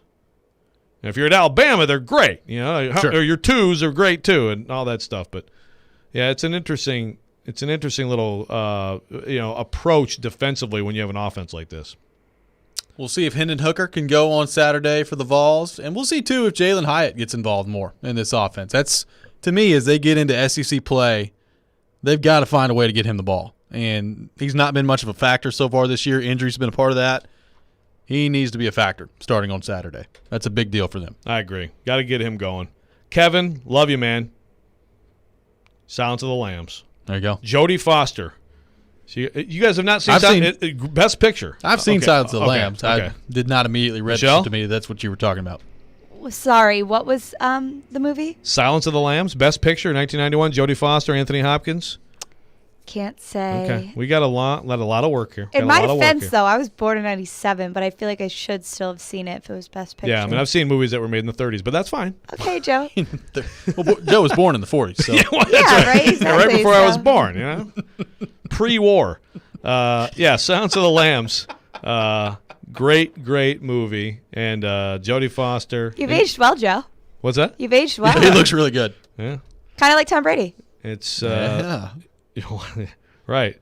But with me, it's bacon cheeseburgers. You just never know. What works for each individual is different, When we come back, we'll continue to take your thoughts on our text line driven by WilsonCountyHyundai.com. Got some tickets to give away as well. And Joe Rexrode yells at people about Mason Kinsey. That's on the other side. This is Robby and Rexrode here on ESPN 102.5 The Game. From the Fox 17 News Code Red Weather Center. I'm Fox 17 News Code Red meteorologist Dan Guthrie. Partly cloudy skies for us this morning with temperatures comfortably in the middle 60s on our way to highs in the middle 80s under partly cloudy skies this afternoon. This weather report brought to you by Hiller Plumbing, Heating, Cooling, and Electrical. Call the Happy Face Truck today. Hey, Hey Nashville, it's Jared, and there's a new go-to for home furnishing. Social Furniture on the West Side is independently home-owned furniture store in Nashville. Forget the big box stores. Shop local, shop social. It's football season, and Social Furniture has the best lifetime guarantee motion furniture on sale now. Their sofas with recliners are push-button electric and wall-away with all colors to choose from for your comfort. Sectionals from $9.99, recliners from $3.99. Sectionals with Chase Lounge and all-electric recliners from $19.99. Social Furniture will have you football ready with all furniture that are plus leather, microfiber, and There's no waiting, and take home your new motion furniture today or with their same-day fine furniture delivery. Social Furniture has no down payments and no interest. You don't want to miss out on their best lifetime guarantee motion furniture sale going on now. Shop local, shop social. 5412 Charlotte Avenue near White Bridge Road, and tell them Jared Stiltman sent you. It's not just about being in your community. It's about being your community. Come experience the all-new state-of-the-art Volunteer State Bank, second Murfreesboro location at 2019 Memorial Boulevard. Volunteer State Bank offers personalized services like banking for professionals, free Kasasa checking, the convenience of mobile banking, and the money you need when you need it. Visit one of our 13 locations or online at ballstatebank.com. Real people, real solutions, right here. Member FDIC, Equal Housing Lender. I struggled with symptoms like frequent gas and stomach pain for years. I was bloated all the time with daily diarrhea. At first, I thought it was what I was eating. I kept thinking it was stomach issues. So I did my research and talked to my doctor, and we finally uncovered the truth. It was actually EPI. Exocrine pancreatic insufficiency, or EPI, is a condition where your pancreas is unable to help break down your food. It can lead to symptoms like diarrhea, gas, bloating, stomach pain, unexplained weight loss, and oily stools. And EPI symptoms can be confused with those of other common digestive conditions, like irritable bowel syndrome, Crohn's, and celiac disease. So getting to the right diagnosis meant being more open with my doctor about the severity of my symptoms and how often they were happening. But there's good news. EPI is manageable, so don't wait any longer. Use the symptom checker at identifyepi.com and schedule a visit or call with your doctor to ask, could I have EPI? Sponsored by AbbVie. Signs First is the official sign company for 102.5 The Game. Go to sfnash.com. Jared Stillman. This show, if you're a listener to it, I think is educated enough to know what a good general manager is. And Company. At the end of the day, wins really are all that matters. Tune in Stillman and Company for your drive home. Delivered by TriStar Moving. Weekday afternoons from 2 to 6 on Nashville's best sports talk. ESPN. 102.5 The Game and the Game Nashville app. You're listening to Robby and Rexrode on ESPN 102.5 The Game. There's nothing to be proud of if you're a college footballer or any other sport for Lane Kiffin. Lane Kiffin's a clown. Lane Kiffin has been an embarrassment at multiple stops. I mean, nobody's going to run out there and say, yeah, I want Lane Kiffin right here on the logo representing me. That was Mike Wilbon from ESPN. A couple days ago on PTI. That's some harsh words. Like, Lane Kiffin's been calm the last few years. I mean, relatively speaking. I think, that analysis is a lot more accurate and reasonable a few years ago. Yeah. I don't know how much Wilbon follows college sports, honestly. But probably not much. I think Lane Kiffin, as time goes on, and if they keep going in a certain direction at Ole Miss, I bet you at some point here there's going to be one of those top crust programs that really takes a look at him. Maybe Tennessee? Hey, don't get Vols fans too excited now. I'm not just going to totally dismiss Josh Heupel like that, even though I did the day he was hired. I like Josh Heupel so far. Yeah? Play calling wise. I agree. Josh Heupel's a good OC for sure. We'll see if he's a good head coach. Well, we'll see if he's a good head coach. Also, we'll see if he's a really good developer of quarterbacks. I'm still looking at Joe Milton, and look, some things aren't fixable. Like I said, it's like the analogy with the jump shot. Accuracy as a passer, maybe it can't be fixed, but this is a great test, I think, of him. I think Hooker's going to start and probably should start on Saturday, but this is a good test, this era with Joe Milton, however long it lasts. Maybe not that long if he doesn't come back in the starting lineup, by the way. He may be in another stop next year. But this is a good test of Josh Heupel developing a quarterback, getting the best out of him, because I think there's a good QB in there. We got some tickets to give away to see MTSU take on Marshall coming up at Floyd Stadium this Saturday. You can catch all the action on ESPN 94.9. Coverage begins at 5 p.m. and kickoff is at 6. Be caller number 3, 615-737-1025, 615-737-1025. Caller number 3 will win a pair of tickets to see MTSU football as the Blue Raiders face Marshall at Floyd Stadium coming up this Saturday. So make sure that you dial that phone right now and get in there for that. Joe Rexrode, there is somebody on the text line driven by WilsonCountyHyundai.com that asked earlier in the show if you are a Cam Batson fanboy, because when you're asked about Mason Kinsey, you immediately go to Cam Batson. What is your response? Are you a Cam Batson fanboy here on the program? Mute. Dang it. That's the first one in a while. Yeah, no, that's the first one in a while. I've been good. So, again, the reason I go to Cam Batson is I'm just trying to give you the example here. Like, people are like, well, they need Mason Kinsey. Again, he has never at any point, in reality, in my mind, in anybody's mind, who's at any point, by any measure, he has never been beyond Cam Batson. Okay? So, Mason Kinsey's a good story. He did a great job, especially in the second half of that preseason game in Atlanta. They converted a huge fourth down to him or whatever, right? He's a good player. He is not ahead of Cam Batson on the pecking order. He never has been. I don't think he probably will be. So that's why I bring up Cam Batson, because the original point brought up this week was when those guys were out there, it was McMath, Batson, and either Westbrook-Akina or Rogers. You know, that was like their quartet. And someone was like, this is why they should have kept Mason Kinsey. Well, first of all, they have him. He's on the practice squad. If they thought he was better than Cam Batson, he would have been active, and Cam Batson would have been on the practice squad last week. So correct. This isn't about fanboying. It's about trying to give you reality. Mason Kinsey, maybe at some point he does contribute this year, because who the heck knows what's going to happen with maybe injuries. You'll see him Sunday. If Julio and AJ can't go, they can just activate 6 wide receivers anyway. Put him in there. Well, Josh Reynolds sitting on the bench. There's a guy of high interest. Marcus Johnson is a guy of high interest. Let's say Marcus Johnson can't go. So what's your group? What's your active group Sunday? Chester Rogers, Nick Westbrook-Akina. Okay. Cam Batson. Cam Batson. Racy McMath will be in there. For no other reason than special teams. That's true. He will be active, I think, because of the kicking game. So there's 4. Yeah. So my next guess would be that Josh Reynolds would be part of the crew, and he would play Sunday. Now, you're probably, in all reality, you're probably stopping there. Like, you're probably going with 5 if you're the Titans. But if you went 6 deep, you could potentially either go with Kinsey or Des Fitzpatrick, and I honestly couldn't tell you who they would pick there. I don't know.